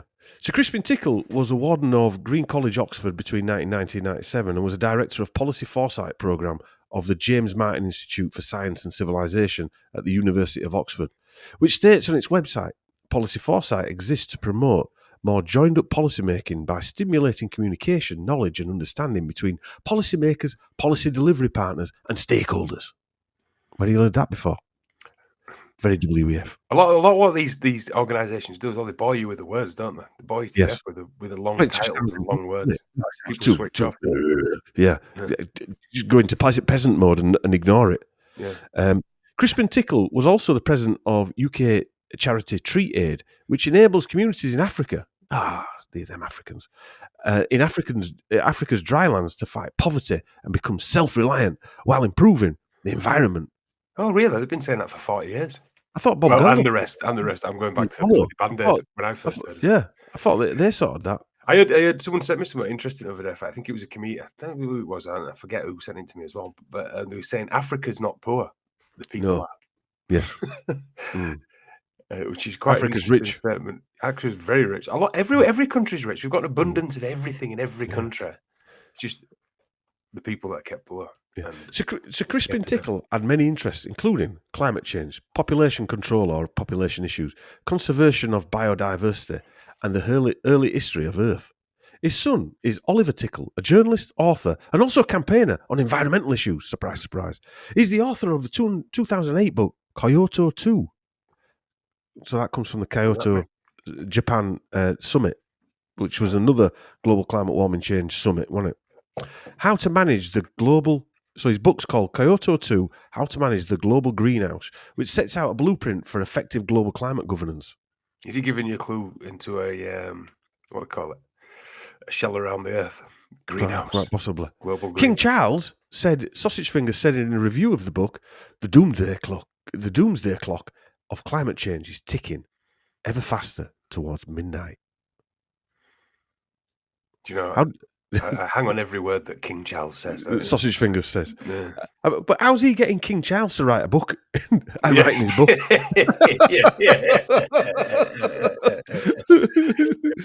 Charlie boy, we do a little thing from the book. Cumberland Fingers, can you just... just hang on a minute. I've just got to get Jimmy Savile out of my house. He's wandering out in his little weird shorts. Yeah.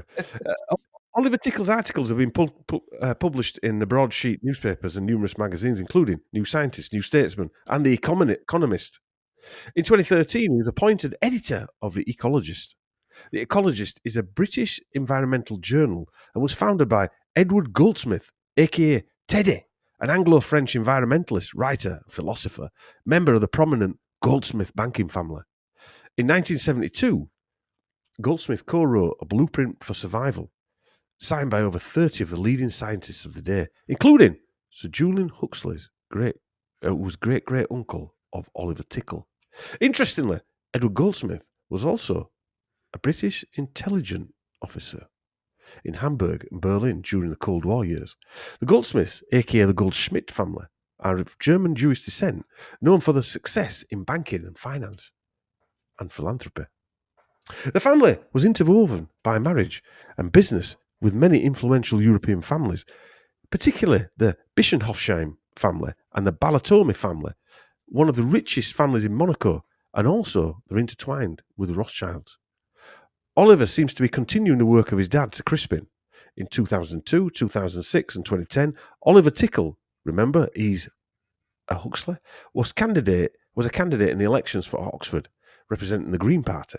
He was not elected. Oh. Sir Crispin was also an experienced broadcaster on the BBC, home and on the World Services. He studied physics at Oxford University and is a founding fellow of the Green Economic Institute. Sir Crispin died of pneumonia at age 91 on 25th of January 2022. He had 2 wives and 3 children, and I take it culling the population didn't include him and his family. In his life, he was awarded the Knight Grand Cross of the Order of St. Michael and the St. George Knight Commander of the Royal Victorian Order, and he was a fellow of the Zoological Society of London. You like the order? Yeah, it's mad, isn't it? I'm starting to see that the all members of the Zoological Society. Are we in the zoo? Yeah. Well, a lot of them are, Chris. A lot of them are like that. Society? Well, Sir Andrew Huxley was, I think it was physiology he was into, like how your hands grip and nerve system, and your muscles and tendons work and stuff like that. And so, I mean, that's if you get control. Imagine if you get control of that. For instance, right? That'll be sold like moving to robotics. You've got a spin-off to robotics. Also, you've got if you know how somebody works, you can turn that something off, can't you? Yeah. So when you look at motor neurons disease, or when people's arms are shaking from Parkinson's and things like that, are things getting tweaked here and there to set these things in motion. All right, we're just going to add here some additional information about Sir Crispin Tickle. Remember, Crispin Tickle is a direct cousin of Aldous and Julian Huxley and a great-grandson of Thomas Huxley. And I want to possibly shed some more light on him being involved with the intelligence communities, although I think what we spoke about earlier shows there's a high likelihood that he was involved.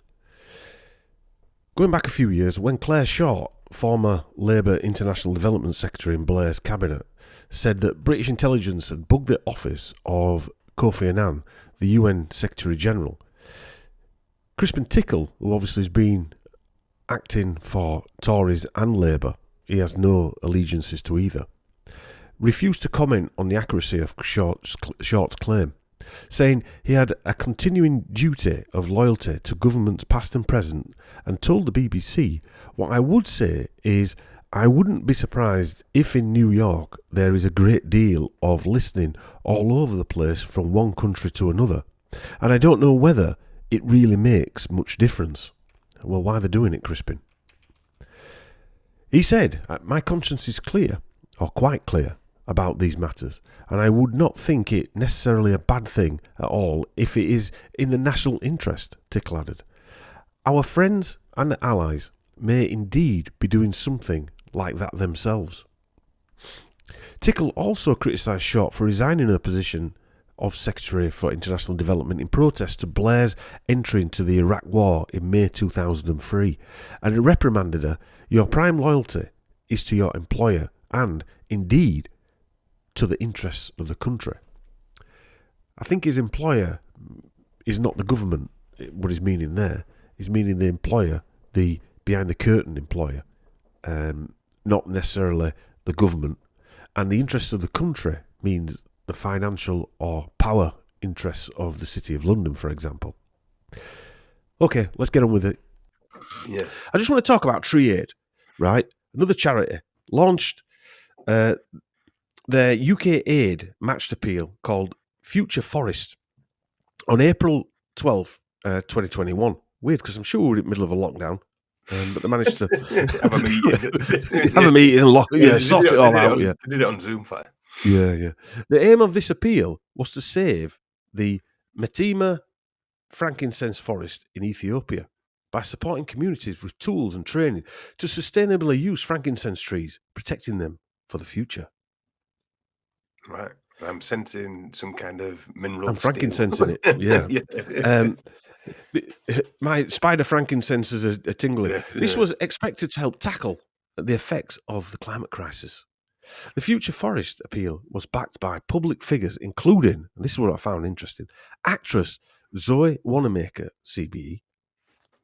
I don't know who that is. Born in New York City, you'll know it if you saw her, right? The daughter of a Canadian actress and radio performer, Charlotte Holland, and American actor stroke director, radio producer Sam Wanamaker, born Samuel Wattenmacher. Yeah. Her father was of Ukrainian Jewish descent, although she had been a secular and non-observant upbringing. Or had I know a you mean. non-observant Yeah, I upbringing. recognise her. She's in all the Harry Potter films, isn't she? That's right, yeah. The BBC series Who Do You Think You Are, broadcast on the 24th of February 2009, revealed that her parental grandfather was Maurice Wanamaker, originally Manus Watmaker, a tailor from Mykolaiv. Her mother was Canadian actress and radio performer Charlotte Holland, and as I said, her father was an American actor and director who moved to the UK after becoming fearful of being blacklisted in Hollywood due to his communistic views. Film historian Mark Wanamaker is his nephew, and he is the historical author was the historical author writing on early Los Angeles and Hollywood, writing the history. I just find it interesting that this actress who's on his screens, who you think, oh, she's a nice lady, but she's again part of this culture of, I don't know. It's like I say, our dad were a butcher. I don't know 30 butchers. Mm. Yeah, and she's remained in. I mean, I recognise there's loads of photos. I recognise her from all over the shop, but again, never thought of anything. Zoe Wanamaker, she's got one of them faces that just blend it. I mean, if again, an actor makes a perfect spy. We spoke about this because they've got them neutral faces. It's like a model, isn't it? Can you remember Lance was saying about Kevin Bacon? If Da Vinci, when he measured people's face, got equal dimensions and stuff like that, there'd be symmetry. And actors have got a face where they can be anybody, and they can play that part as well.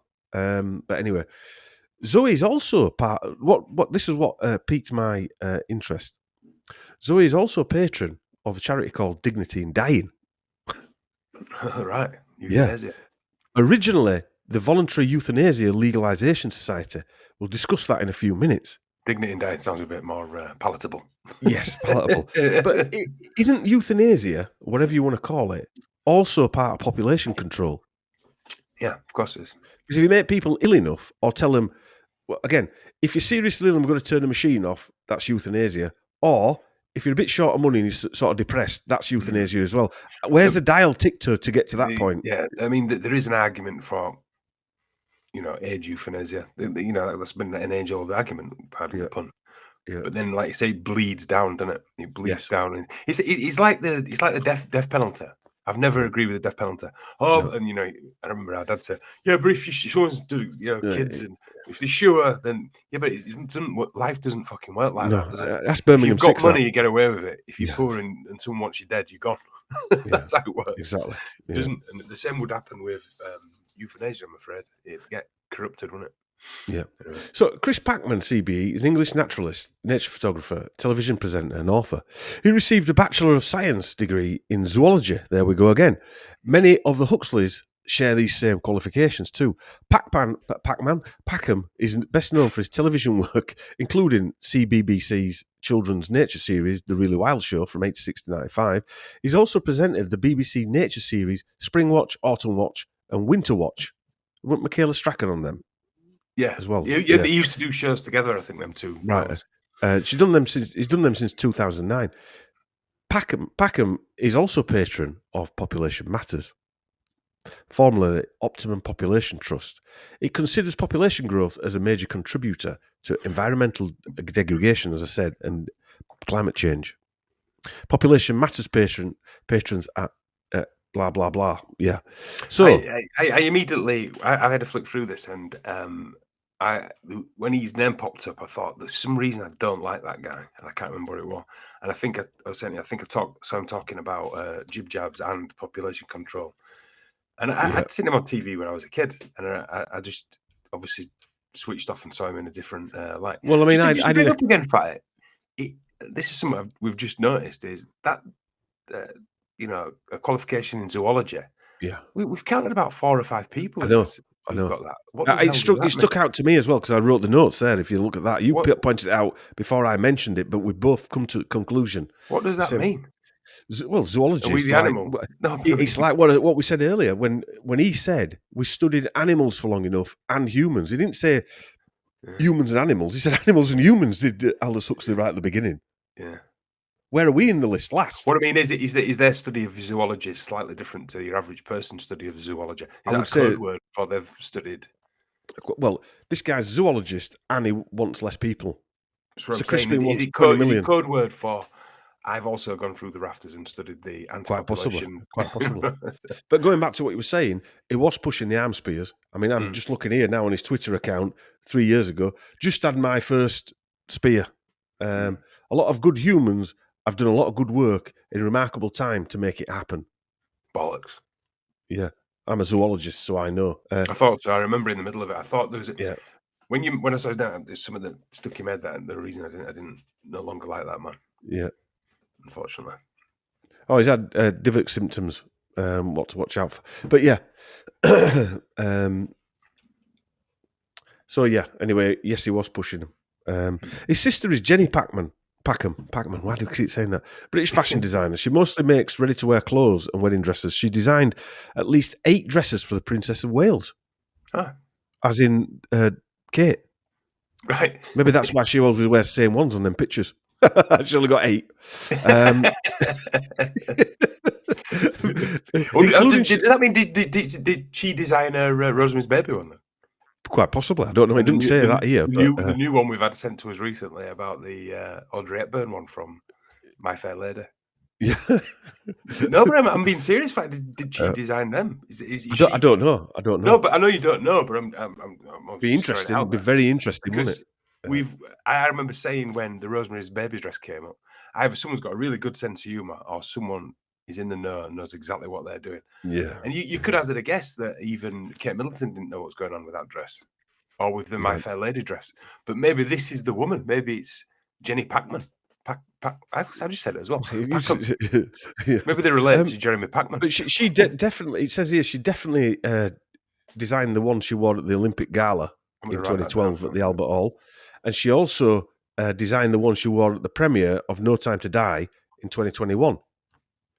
And she's also designed clothes for Jennifer Aniston, who was also pushing the spearage, Keira Knightley, and Miley Cyrus, among others. So again, can you remember that in that Julian Huxley one where you had all them actors, then it had that guy painting that set design, and he's a genius set designer, you know.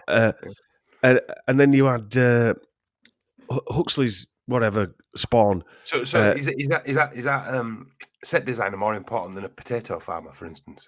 Well, I don't know. According to him, they are because they're super intelligent. Yeah, genius set designers making cardboard cutouts. Fuck's sake. I mean, I make sculptures, but they're not that. I mean, they're important to me, but they're not as important as a potato farmer. Yeah, Chris Packham has been in a relationship with Charlotte Cornet, owner of the Wild Heart Animal Sanctuary, and his stepdaughter is Megan McCubbin, a zoologist who has appeared with him on Springwatch. Yeah. In 2017, his stepdaughter hosted an episode of the BBC documentary series Undercover Tourist. In 2021, Packham and McCubbin co-hosted Chris and Meg's Wild Summer for BBC. I'm sure we were in lockdown in 2021. Maybe they were just on their own. They couldn't spread out. It seems like a lot of things are happening in the background. Yeah, it might have been wearing masks. In 2005, Packham was diagnosed with Asperger's syndrome. He's also stated that he has had severe depression. Packham was appointed Commander of the Order of the British Empire in the 2019 New Year's Honours, just so he could push 2020 and 2021, no doubt. In an interview with the Daily Telegraph in 2010, Packham said that the human population is sowing the seeds of a mass extinction event. Fucking hell. What, us, the human population, not the... Yeah. It's all your fault. Yeah. It's your fault for inventing plastic bags. It's your fault for inventing McDonald's. It's your fault for this, that, and other. Freddie Divok, it's your fault for yeah. supporting whatever. It's your fault for going to IKEA. It's your fault for drinking milk. And advocated for humans reducing their population. Well, it's happening, whether you like it or not, Packham. It's happening. Maybe he's Pac-Man. In 2017, he again expressed his view, saying that if every woman could be emancipated, birth rates would drop. Packham stated he would no longer take internal flights, and he had purchased an electric car. Or a tosser. I'm not taking internal flights. God, I'm going to Benidorm though. He's going to Benidorm, but not taking internal flights. Yeah, not taking internal flights. A bit like you see our friend Greta Thunberg. Hey, hang on a minute. You see Greta Thunberg popping up. She's getting arrested in Germany. Then day after she's getting arrested somewhere else. How's she getting there? Teleporting. Yeah. I don't mean to be funny, Fatty. How many internal flights do you take? I've only ever done an internal flight once, to be fair. I've gone to Dublin once. Yeah. Well, that's not internal flight. That's going to Southern Ireland. Well, I mean, it's a short flight, but it's not an internal flight. Well, that's what I meant. I flew from Manchester to London there and back once. I've never ever took an internal flight back up. So I don't need an electric car, you twat. Yeah. I only go on holiday once or twice a year. Yeah. It's forgetting to mention, though, that them electric cars are run on batteries using slave labour, owned by a company called Glencore that are basically worth billions of dollars. Billions of dollars. It's not slave labour, it's child slave labour. Right. Mind you, I think there's a method there, though, Chris. If they're using child slave labour, them children are going to croak quicker, right? Yeah. That's killing two birds with one stone. Yeah. Reducing population and making batteries. And I'm pretty sure when he plugs his electric... Dark humour, that. Sorry. When he plugs his electric car in, it's just getting charged from a power station, same as everything else. Yeah, but power stations you in Britain import trees from Canada. That's different. Right. That's not tree. That's not for tree aid. That's not the trees that we're on about. We're not on about them trees. Okay. Different trees, them. Has he got his fucking electric car just coupled up to like an old wooden windmill? Yeah, no, he's got his 25 gerbils in a tank running round on them wheels. That's a way forward. That is, Fatty. Gerbil power. Yeah. Patent that. Yeah, gerbil and hamster power. Yeah. Gerbil and hamster power. Just don't let Freddie Starr your gerbils. Yeah. What Freddie Starr? Richard Gere put up his butt. Richard Gere? I don't know about Richard Gere. It's just fucking stupid rumours about nothing. Yeah, I know. Who is it? That nutter from that rock singer, wasn't it? No, the famous story was it was Richard Gere. He put a fucking pipe up his ass and lets gerbils run up and down his ass. What have you been watching, man? No, it was. That was a thing. In the like 90s, I think it was. Just one of them fucking things that just... Anyway, we're going zoologist style here. Another tree aid pusher is Dame Joanna Lamond Lumley, DBE, FRGS. Done some stuff on her already. British actress, presenter, former model, author, television producer, and activist. Born May 1st, 1946 in Srinagar, Jammu and Kashmir in British India in the Raj. Her mother was Thyra Beatrice Rose, maiden name Weir. She was English. Her grandfather was Lieutenant Colonel Leslie Weir, born in Gazipur and served as an army officer in Kashmir. He was a close friend of the 13th Dalai Lama. Her maternal grandfather was Lieutenant Colonel James Leslie Rose Weir, son of Colonel Patrick Alexander Weir. Her maternal great-uncles were Major Ian Everest Rose Weir, Commander Patrick Wiley Rose Weir, all born in the British Raj and were British Empire officers. Who's got drinking one of their sons? Did you? No. One at Lumley's? No. We're wagging an horses up outlet. Didn't you go drinking with Mally? Yeah. There's always somebody in a pub called Mally. I got you for a moment then. You did get me for a moment then. Well, you're in London, aren't you? Hobnobbing with knobs. Well, and you tell me famous people coming in and out. So that's my excuse. Right, for biting. Been thick. Yeah. Joanna Lumley's mother, born Weir, was wife of Major James Rutherford, born in Lahore, Pakistan in 1917. Joanna Lumley is a direct descendant of Major General Sir James Rutherford Lumley, KCB. born 1773, an English soldier in the Bengal Army of British India. Lumley was commissioned into the Honourable East India Company's Bengal Infantry. He was an adjutant general of the Bengal Army, which defeated the Maharashas in 1844, and soon after was appointed Knight Commander of the Order of the Bath for his services. When her parents returned to Asia, she stayed at boarding school at Mickleden School in Rolvenden, Kent. She was 8 years old. She later described as paralysingly young. What does that mean? I don't know. From 11 to 17, she attended Holmhurst St Mary's Convent School, The Ridge, run by Community of the Holy Family. Sounds like something Charles Manson would be running. Yeah. I especially loved my second boarding school at the Anglo-Catholic convent in the hills behind Hastings. The nuns wore blue stockings and were brainy and lovely. There were 70 boarders, and I was happy as a clam. Lumley attended the Lucy Clayton Finishing School in London after being turned down by the Royal Academy of Dramatic Arts, age 16. Lumley's first role was Purdy in The New Avengers, successor to the secret agent series The Avengers. In 1979, she appeared in another series which acquired a cult following called Sapphire and Steel with David McCallum. I'm going a bit off-piste here, but it's quite interesting because the Sapphire and Steel thing, I'm going to go into that actually. In 1973, Lumley made another big screen appearance as Jessica Van Helsing in The Satanic Rites of Dracula, the last Hammer Dracula film with star Christopher Lee. Can't believe you've just taught me something about films. Right. Interesting, isn't it? The Satanic Rites of Dracula. I saw a picture of her and the old Rothschild who just passed away, Jacob Rothschild, smiling. I put it on the last Matrix film that I did. I've seen that. It rings a bell. Yeah. You see, the smiles looked exactly the same. Exactly the same. Odd. Anyway, Sir Christopher Frank Cardini Lee, CBE, DSTJ, the Order of St. John, short for Most Venerable Order of the Hospitalier of St. John of Jerusalem. Wickerman actor Christopher Lee was an RAF intelligence officer during World War II. Lee was an expert on Russia. He also spoke fluent French, Italian and German. He also worked for the Central Registry of War Criminals and Security Suspects, set up to assist the UN War Crimes Commission and Allied governments. Here he was, tasked with helping track down Nazi war criminals, possibly Operation Paperclip, I would say. Lee's stepfather also served as a captain in the Intelligence Corps, but we're told it is unlikely that this captain in the Intelligence Corps had any influence over Lee's military career. These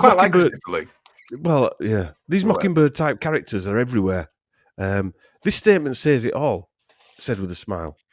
Look at the people he played, as Mark Devlin calls them, lifetime actors. Lee said in an interview once, satanic ceremonies will be going on tonight. Don't look into the dark occult, or you'll not only lose your mind, but you'll lose your soul. And I remember that clip you showed at the live thing. And I've seen it before when he says that guy says, have you got 20,000 satanic witchcraft books? And he goes, no, I've got, but you can I watched it a couple of times, thought it was funny at first, but then when you watch it again, you can see that it's pretty dark, isn't it? Yeah. Pretty dark. Yeah. Just on a last note about Christopher Lee, the Cardini part of Lee's ancestry comes from the House of Carandini, originally Risi, R-I-S-I, and it's an old Italian noble family whose members occupied many important positions. Okay, we're going to veer off and just do some additional information on Sir Christopher Frank Carandini Lee, CBE. He was the son of Lieutenant Colonel Geoffrey Trollope Lee of the 60th King's Royal Rifle Corps and his wife, Contessa Estelle Marie, maiden name Carandini di Zano, of Italian descent. His mother was a famous Edwardian beauty who was painted by Sir John Lavery, as well as Oswald Burley and Olive Snell, and sculptured by Claire Sheridan. Lee was younger brother of Zandra Carandini Walter. She married her second husband, Sir Dermot Humphrey de Trafford, 6th Baronet and a British banker and businessman. Xander had 2 daughters from a previous marriage to Roderick Walter, British actress Harriet, and another daughter called Charlotte. Harriet, aka Dame Harriet Mary Walter, DBE, a prolific British actress. Their great-grandmother was English-born opera singer Marie Carandini, Marchioness of Sarzano, born Maria Burgess. Her father claimed a close relationship to Percy Bysshe Shelley, whose second wife, Mary Shelley, was the author of Frankenstein. Sir Christopher Lee would go on to play Frankenstein in the 1957 film The Curse of Frankenstein. And unlike other versions of the creature, Lee's pure evil and violent and psychotic being was the first to act in this way. Lee went on to act in Peter Jackson's Lord of the Rings trilogy and the Hobbit trilogy. Tolkien was a dark occultist. Apparently, Christopher Lee was a dark occultist. Tolkien was C.S. Lewis's best friend, who was also a dark occultist. Lewis died on the same day as Aldous Huxley and JFK on the 22nd of the 11th, 1963, which was an occult ritual sacrifice. And it brings us full circle to the links back to Huxley. We're never far away, are we? Christopher Lee was a descendant and a relative of Confederate General Robert E. Lee. Also, his military service stories inspired his cousin, or step-cousin, Ian Fleming, to create James Bond. So he's actually the character James Bond. So God knows where he got up to. And this probably brings us back around to that acting assassin type stroke characters that we've been talking about throughout this series and other series. On another note, Christopher Lee is descended from the Emperor Charlemagne of the Holy Roman Empire. So I'm going to do a bit more digging on this, and I'm sure he'll have some royal bloodline lineage as well. And on another note, we mentioned the Ian Fleming and the Fleming family in episode 2. Now, you've been quoted as saying that you know Bond better than most. Now, why is that? Because Ian Fleming was my cousin, and we used to talk a lot together about his stories, and of course the central character, James Bond, and indeed about all the heavies, the villains, call them what you like, the bad people, his adversaries.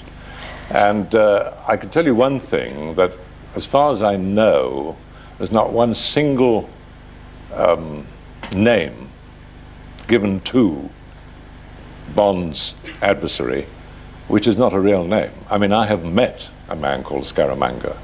In fact, there was a boy at Eton with Ian called Scaramanga, whom he disliked intensely, and so he made him the heavy in his book. And I've met a Mr. Goldfinger, and I've met a Mr. Blofeld, and I know that there are people in the East who are called No. So he certainly made up some of the ladies' names. We won't go into that. And as far as the men were concerned, though, they existed. They all existed. Yeah, so after recording the Crisp and Tickle part of this podcast, we mentioned a charity he worked for called Tree Aid, which obviously called the Future Forest, etc., etc. But one character that was part of this, obviously we mentioned this now, but you'll understand what I'm on about. Christopher Packham, CBE, and his sister we mentioned in there. His sister's called Jenny Packham, a fashion designer, and we talked about her designing clothes. It says at least 8 dresses. This is in her resume for the Princess of Wales, Princess Kate. The one she wore for the Olympic Gala at the Albert Hall in 2012, etc. And we actually said it on there that I wonder if she designed the clothes, the Rosemary's Baby, the famous one. Go on, Chris. Yeah. Well, that was immediately what pricked my ears up, and sure as nuts, she did. Yeah. But the interesting thing about that is that Rosemary's Baby's dress. She said it was based on one that Princess Di wore after she had given birth. Right. And then if you link that to Rosemary's Baby, and then possibly Kate Middleton, and if you remember, Princess Di used to refer to herself as a brood mare, didn't she? Yes. And also Rosemary's Baby she's reluctantly carrying the child of Satan or some kind of demon. I'm not saying that their kids are demons or anything, but they were used to carry a child that they were used as brood mares, basically. And I read that dress was actually based on Peter Pan. Now, Pan, as in a demon. Exactly. Well, it actually said Pan. It didn't say Peter Pan. It said Pan. Right. It was designed on Pan. If you read that article there that I sent you, it actually says that. So whether it's Peter Pan or Pan the Devil or Rosemary's Baby, it's sort of irrelevant. Or even maybe Rosemary's Baby's dress is based on Pan or something. But let's just say this, right? Someone there would have said, you can't use that dress, Jenny, because it looks like that one off that devil-worshipping film from the 1960s where John Lennon got killed outside that building. Well, I remember when it happened, when she came out in that dress. I remember talking to my missus about it and saying either someone who designs for him has got a really good sense of humour or it's been done on purpose, because there's no other option, is there? No. Because it's exactly the same. Especially with the pram. Yeah, and the pram as well, yeah. And also, if you remember when she actually gave birth, one thing my missus pointed out straight away was she was out the front of the hospital with that dress on, holding the babies, whatever. Not if she was holding the baby. And my missus, because we just had our child, said she has not just given birth. Yeah. Because she was too skinny. Not just like, skinny in the face and skinny in the, women carry a bit of fluid. They do carry a bit of fluid. Well, they put a bit of weight on when they're having kids, and they carry a bit of fluid or whatever. She was like a wraith, like she'd always been. You were like, she just lost a rake. Yeah. Well, a wraith is and then also, this is another relevance. Jenny Packham also designed the dress. I mean, I've been sent loads of stuff about this. I'm sure you have, but about the fact that Audrey Hepburn wore it in My Fair Lady, that black and white one, which I mean, black and white, changing of the colour. You're meaning, aren't you? But black, that we're a recent emergence. Well, depending on when you're listening to this, we're talking now in June 2024. So the changing of the guard or the changing of the colour. And also, it was basically the first time she's been seen in public for however long since. Well, no, she was seen going to that garden centre, farm shop. Well, what I was going to say is, since she last showed up in her last fake video, superimposed into something. Yeah. But Jenny Packham also designed that dress, and in that My Fair Lady connection, I'm sure everyone's got. She was wearing the same dress as Audrey Hepburn in My Fair Lady from, I don't know when that film was made. And Kate's got videos of her at school, whether it's I don't know if it's a performing arts school or something like that, which she probably needs to be to have the job that she's got now, the role that she has now. Is she singing the Rain in Spain Falls? Yeah, there's a few different videos of her singing, playing that part. All I want is a room somewhere far away from the cold night air, with one enormous chair, and wouldn't it be lovely? Lots of chocolate for me to eat, lots of cow milk and lots of eat, warm face, warm hands, warm feet, and wouldn't it be lovely? The rain in Spain stays mainly in the plain. The vine and spine stays mainly in the plain. The rain in Spain stays mainly in the plain.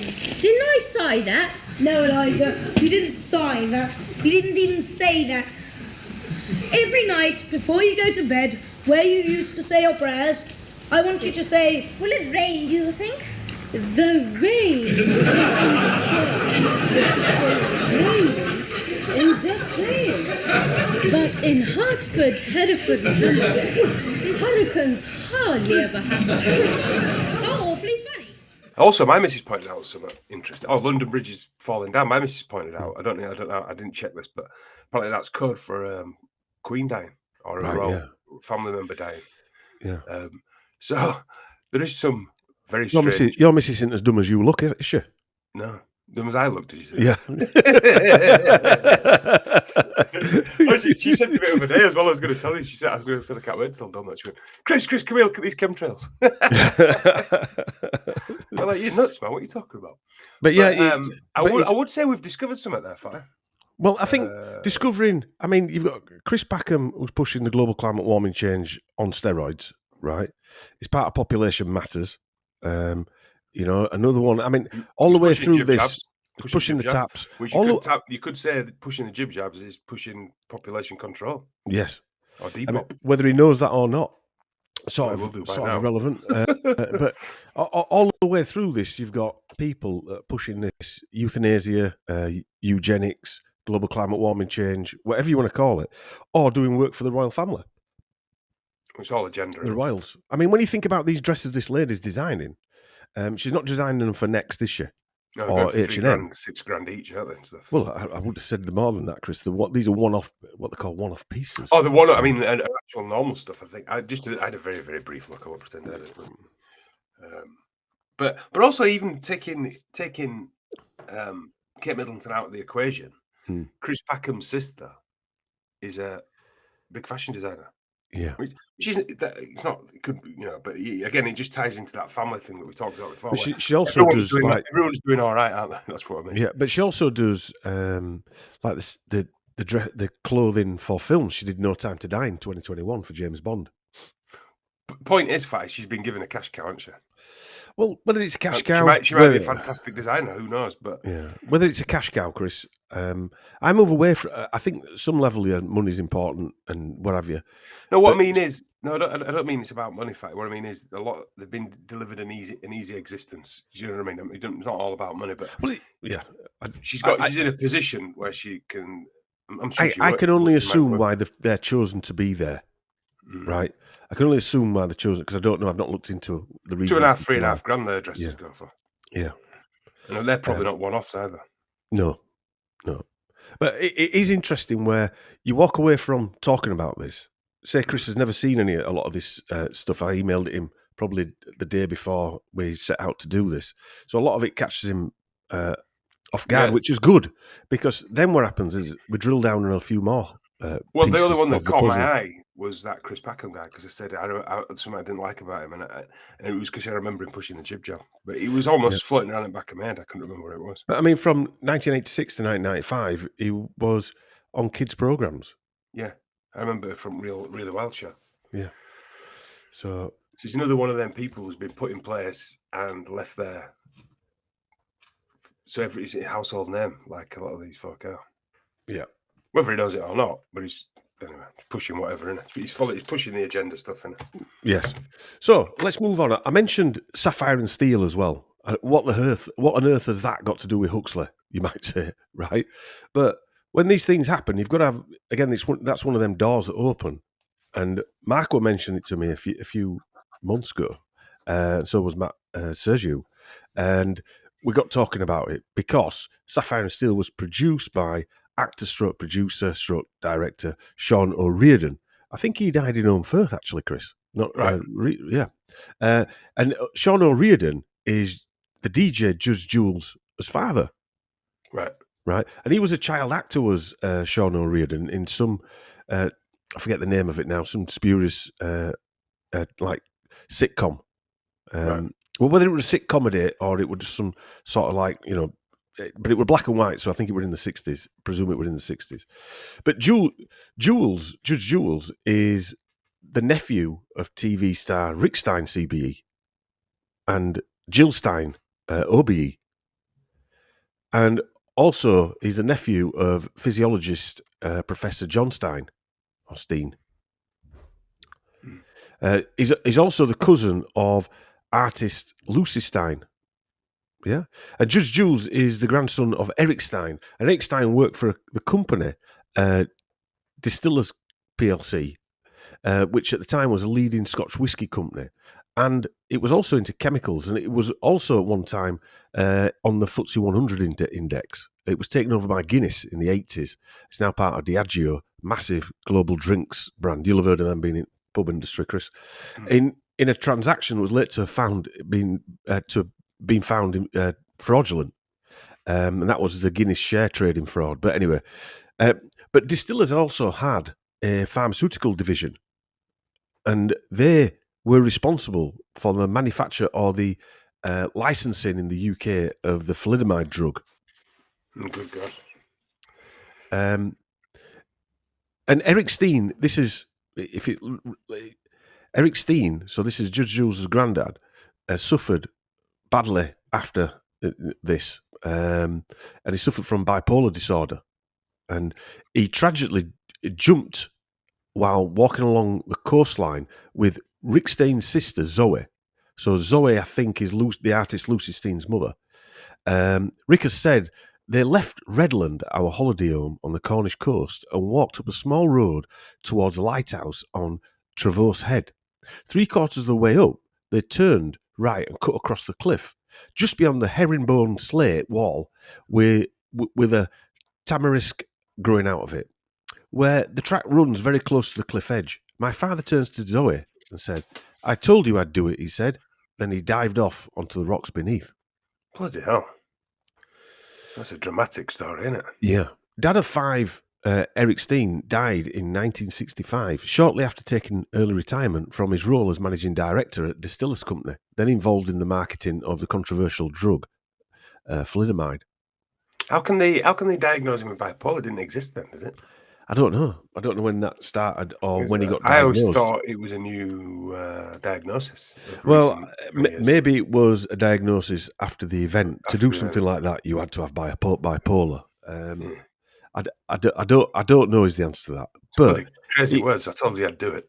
Well, I mean, it seems a little bit, I'll call it convenient, not for want of saying it's happy, that he's a managing director of a company that's probably caused tens or if not hundreds of thousands of people to either die or be disabled, that then jumps off a cliff. Case closed. Cover up. Or whatever you want to call it, evidence closed. Because if someone would know what went on and why it was brought into the country, then he would know that. Incidentally, John Stein, along with his cohorts Tipu Aziz and Kevin Warwick, so this is an uncle of Judge Jules, and it's his uncle of Judge Jules and Rick Stein's brother. He has been working on intelligent deep brain stimulation for Parkinson's disease. So basically putting chips in people's heads. A bit like, remember that night? Yeah, but not only that. Can you remember that guy with the bull? That put it in and then flicked that switch and it just stopped. Yeah. A bit like, but that was in the 50s. Maybe they've put them in everybody. I think you're a conspiracy theorist. Why would they need to do that, Chris? Stop everyone. Just watch Joe Biden. Yeah. Just to complete the Lumley information, because obviously Dame Joanna Lumley, was a actress in Sapphire and Steel. She's another Lifetime actress. She was definitely pushing the 2020, 2021 narratives. I mean, I've got videos of her pushing the arm spear passports. And she was also close to the Rothschilds or the Redcoats. I mean, that brings a whole new meaning to the Redcoats, doesn't it? Butlins. She was also pushing, when you think about it, she was pushing that like 1990s ladette culture. Yes. Yeah. You know, they had the lad culture, and then it was followed by ladette What's culture. What's called Patsy and Absolutely. How many? Everyone watched that. Ab Fab. Girls really admired. You know, she was fact smoking, drinking all day. You know, it was part of the ladette culture at the time. Yeah, it was. Yeah. I'm not saying it weren't funny because some of it was funny, but was that part of a push, an agenda push? I'd say. I think we know the answer to that one, Chris. Yeah. But interestingly, Sapphire and Steel actor David McCullum Jr., born 19th of September 1933 in Glasgow, the second of two sons of orchestral violinist David Fotheringham McCullum Sr. I know a lot of people call Fotheringham, and his wife Dorothy. When he was 3, his family moved to London for his father to play as the leader of the London Philharmonic Orchestra. So David McCullum is the blonde-haired guy in Man from U.N.C.L.E. Early in the Second World War, he's evacuated back to Scotland, where he lived with his mother at the Garter Carn by Loch Lomond. His dad, David, is also father of author Ian McCullum. Never read any of his books, don't know. Heard the name, yeah. Yeah, I've read the name. In 1967, McCallum Sr. was one of 40 musicians assembled to perform on the Beatles track A Day in the Life. And guitarist Jimmy Page, who was a has also spoken of playing in the studio player for the Beatles, has been credited McCullum Sr. with giving him the idea of playing his guitar with a violin bow. This was on the MTV's Led Zeppelin rockumentary. At this time, his son, David McCallum, this is in the 60s, was at the height of his fame, prompting Italian-British conductor and composer Mantovani to introduce McCallum as his leader to audiences with the quip, "We can afford the father, but not the son." Indeed, McCallum Sr. played on several tracks arranged and conducted by his son, which featured on Capitol Records LP releases in 1966. The best known of his pieces today is The Edge, which is sampled by Dr. Dre as the intro and riff to the track The Next Episode. I did have a listen to some of the music that this is McCallum Jr. He was a virtuoso musician. Right. Yeah. Means you can play multiple instruments. Yeah, he and a studio producer. So not only an actor, but he was. This is the son of this leader of the Philharmonic Orchestra. He played the Man from U.N.C.L.E., which was an American spy fiction television series. The series follows two agents, Napoleon Solo, played by Robert Vaughn, born 22nd of the 11th, ironically, which is obviously the day Huxley, JFK and C.S. Lewis passed away. Might as well be, might it? Yeah. And he actually died on the 11th of the 11th. 16. Yeah. And David McCallum played Ilya Kurukhin. The Russian guy, didn't it? Yeah. It sounds like I remember watching that. We had an annual of it, but I never That's really right, knew. yeah. I never really, one of them shows I just didn't know what was going a bit on. over my head at the time. In fact, just to interrupt, I just put in Ian McCallum, see books, what books he'd written. First one at the top of the list, The Blood Sacrifice by Ian McCallum. Right. The Celtic Blood Sacrifice, the Celtic, Glasgow Irish and Great War, the Gathering Storms. I don't know what they're about. Then the next one, Ecological Intelligence, Rediscovering Ourselves in Nature. One of them, using data. This is an interesting. Using data for monitoring and target setting, a practical guide for teachers. That's £102. That is. So it's one of them books that you can't really buy because it's too expensive. You won't bother buying it. It's obviously got a series about Celtic, a lot of historical stuff. Yeah. Just made me laugh. The top one, The Blood Sacrifice. Anyway, go on. Yeah. Yeah. Well, but yeah. Well, anyway, the Man from U.N.C.L.E. was about two guys who work for a secret international counter-espionage and law enforcement agency called U.N.C.L.E., United Network Command for Law and Enforcement. Interesting, some of the props from the Man from U.N.C.L.E. series are exhibited at the CIA Museum, or the museums of the Central Intelligence Agency and other US intelligence agencies. Why are they really that important? Why would the CIA want props of a Hollywood TV program? What relevance would that have? I mean, this to me has all the and again, we're hypothesizing here, so don't think I'm saying definite. But going back to some of the stuff we did in that No Plumber series, where all those people who were related to assassins, then we had acting assassins, then we had like John Wilkes Booth, Sherry Blair, all these people that were intertwined with all that. We had the Copeland brothers who were related to that lunatic who were staging coups and stuff like that in Egypt and stuff. This has a similar hallmark to it, hasn't it? Well, also they're selling you like James Bond and what's the other Tom Cruise one? Mission Impossible. They're selling you the secret spy network that's there for your good, aren't they? Selling you that same bullshit. Which is, I'm sure that Mission Impossible. I'm sure U2 did the theme tune for the first one, didn't they? I can't remember. I think they did. Yeah, I think they did for the first one. Anyway, I also mentioned Zoe Wanamaker, who was a patron of Dignity in Dying. We're coming to near the end of this now, by the way, but I just want to finish on this.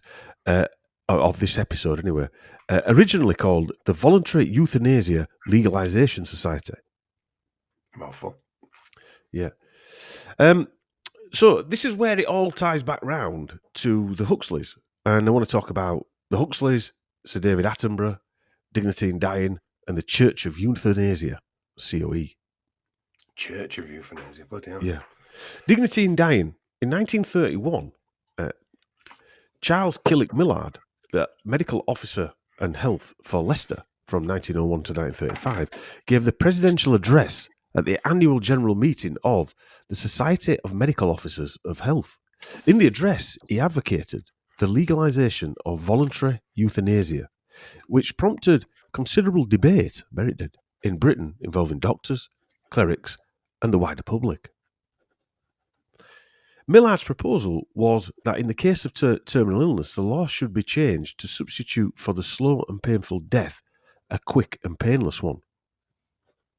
Roll on 2020 when Matt Wancock's ordering all that. Yeah, and the recent push, the massive push now. Yes, yeah. For euthanasia. The organisation was set up in 1935 under the name of the before-mentioned the Voluntary Euthanasia Legalisation Society, known as VELS. It's interesting that this was running at the same time as that.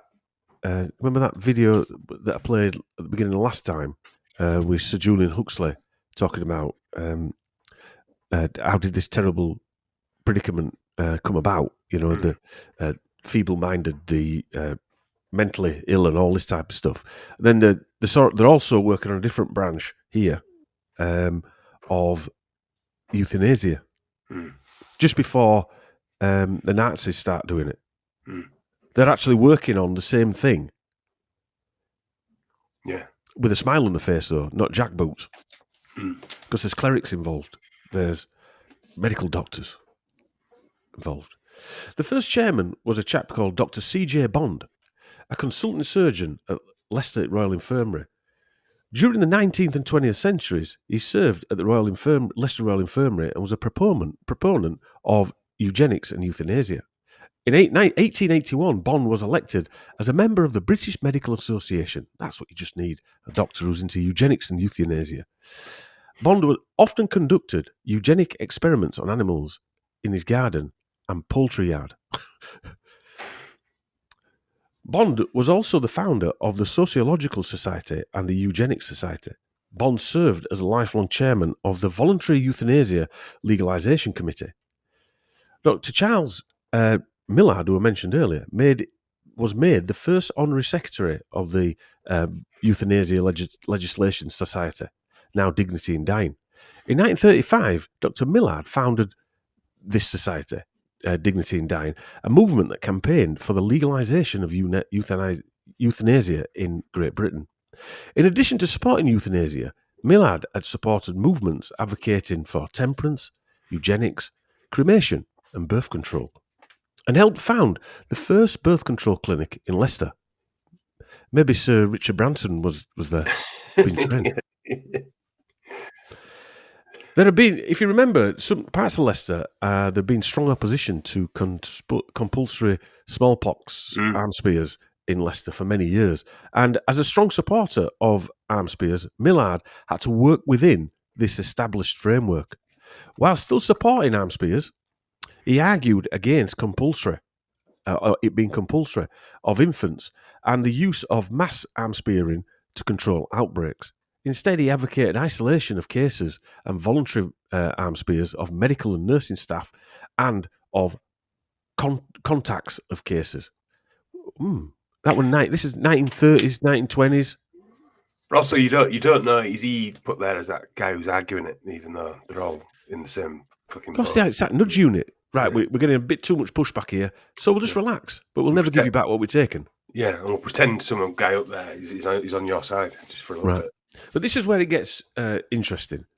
This proved successful and was adopted generally when compulsory jibbery-jabberies was abolished. It's not compulsory. We're just going to torment you to death till you have it. Take away your freedoms. Yeah.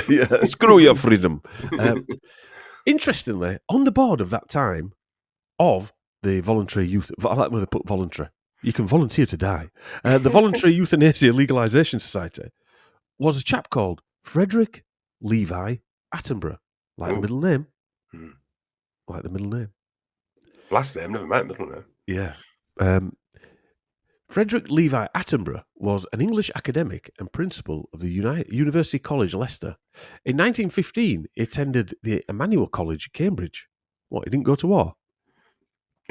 Attenborough was principal of the University College Leicester from 32 to 51 and lived with his family on campus in College House. Under Attenborough's guidance, the university grew in size and reputation and eventually became the University of Leicester, receiving its royal charter in 1957. The university's Attenborough building, which includes an 18-storey tower and is the tallest building on campus, was named in his honour.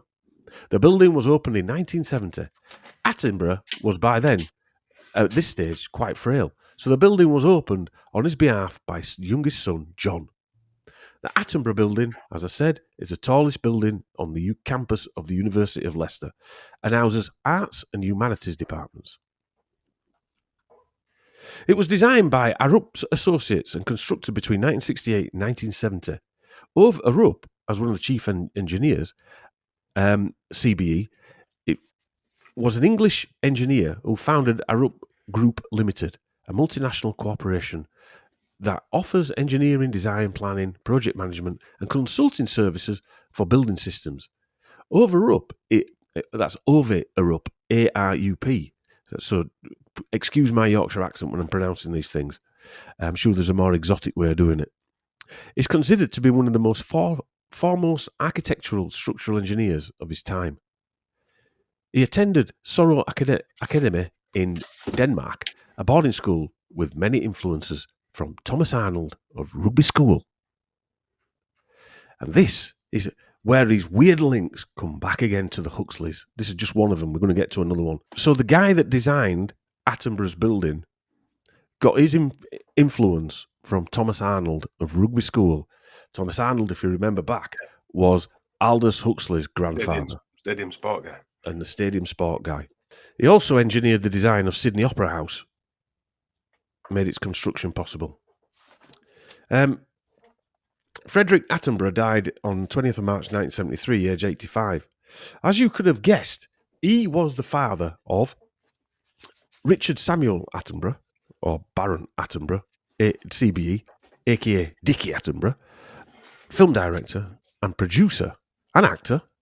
Dickie's wife was Sheila Beryl Grant Sim.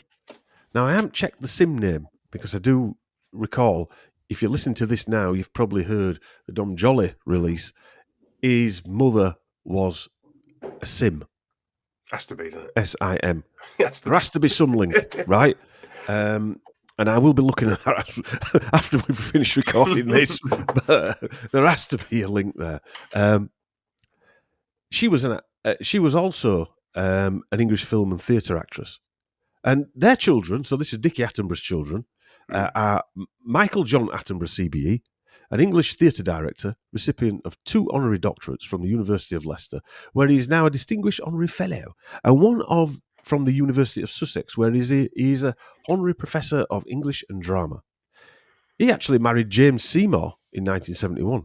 But got divorced in 73. In 84, he married actress Karen Lewis. They have 2 sons, theatre director Tom Attenborough, born 1986, and Will Attenborough, born 1991. Will Attenborough identifies as part of the LGBTQ plus community. And also you've got a theatre director, the most intelligent people in the world.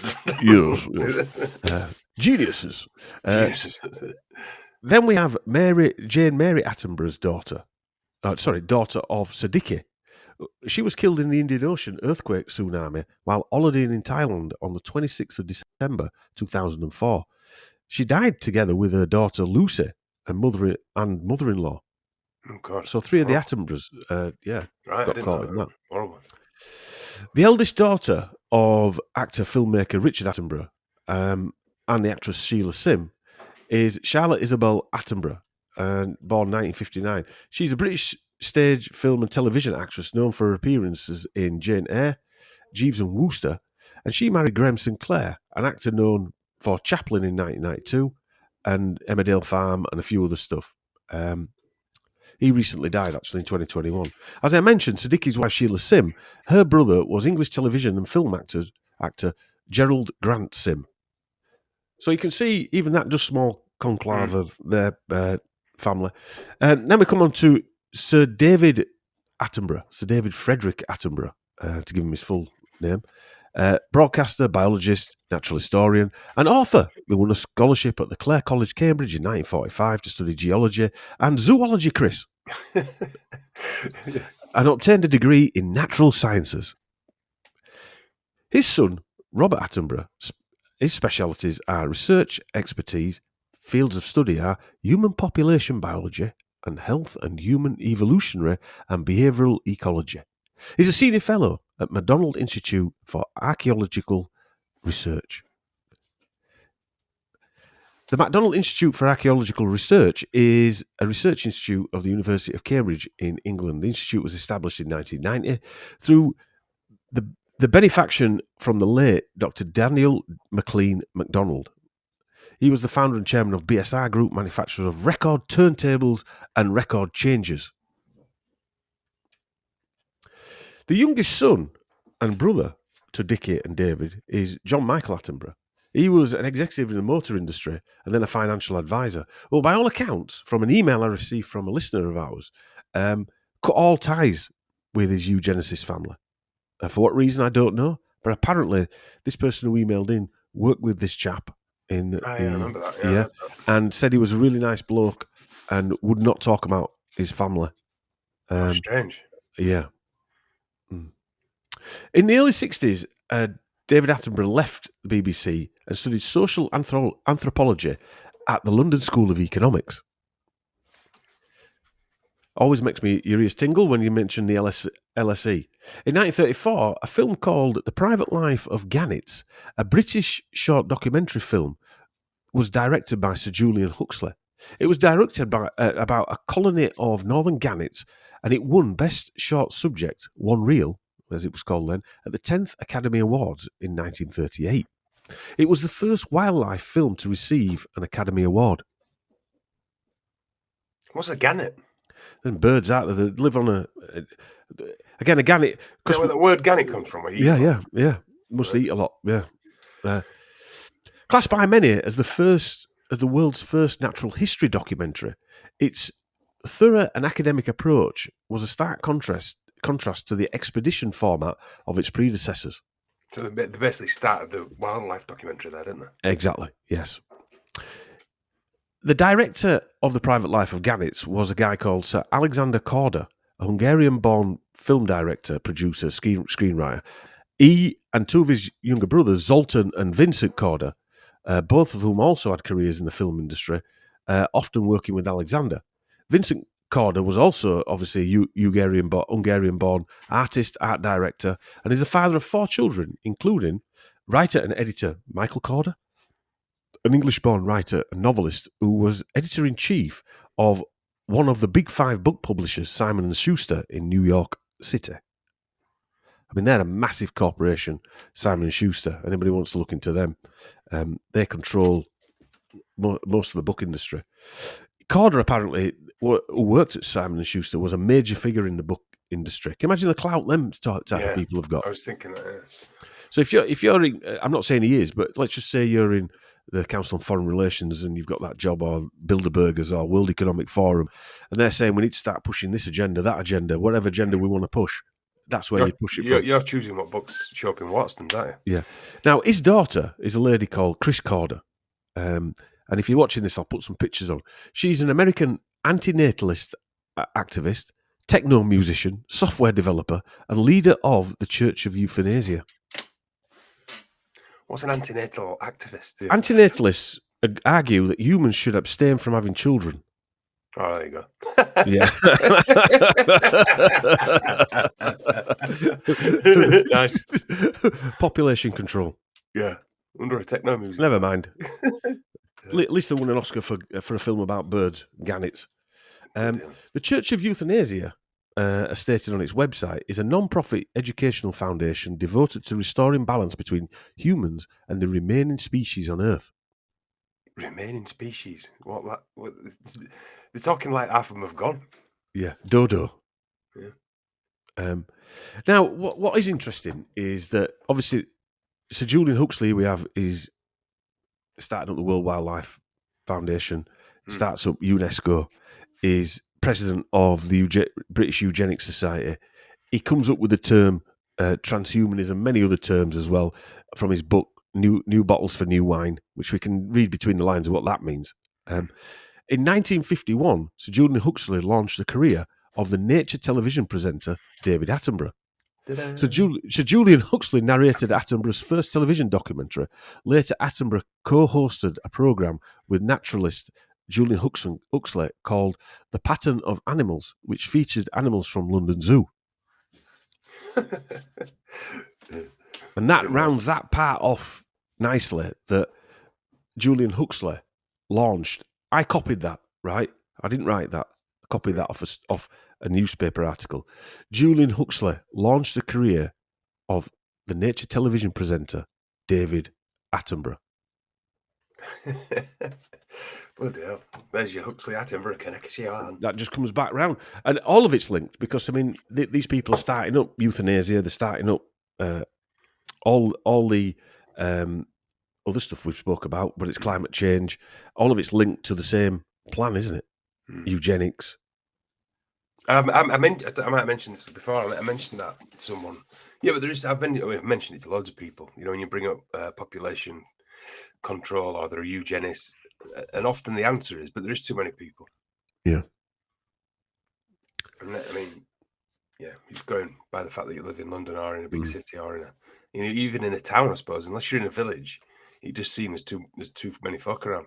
But then between me and you, there's no one, you know, there's fields of nothing. So, well, if you make childhood as traumatic as you can, probably kids would grow up choosing not to have kids because their childhood was traumatic. Everyone's that's getting thrown from every angle now, isn't it? Climate change. Yeah. You know, why should I have more kids? Because I'm part of ruining planet. Yeah. You got nuclear wars that they're pretending they're going to happen. All this stuff. They're firing so many things at people now to convince them not to have children. Yes. You know, kids will grow up feeling guilty for having kids. And so they should. They need to be. I do believe this system we live on will supply for whoever's here. Yeah, they need to be an antinatalist or anti-Christalist. Sounds like a lovely person, don't you? Yeah, Chris Gordon. A bit of techno music's nice and uplifting as well. Yeah, yeah. I wonder if they play it as you walk into Church of Euthanasia. She plays it in that club called the Church of Euthanasia. Plays it on an organ. You can walk in, but you never dance out. Come and dance with the devil. That could be the slogan, couldn't it? The Church of Euthanasia. Come and dance with the devil. The techno. Yeah. Insanity. Right. Okay. On that note, we're going to round up this episode 8, I do believe. Interesting stuff, as always. It is interesting stuff. How these little zeros and ones link together. I like it when we unwrap something live as we're doing it as well. I do as well. Yeah. All right then. Well, thanks very much for tuning in. We'll see you next time. Bye.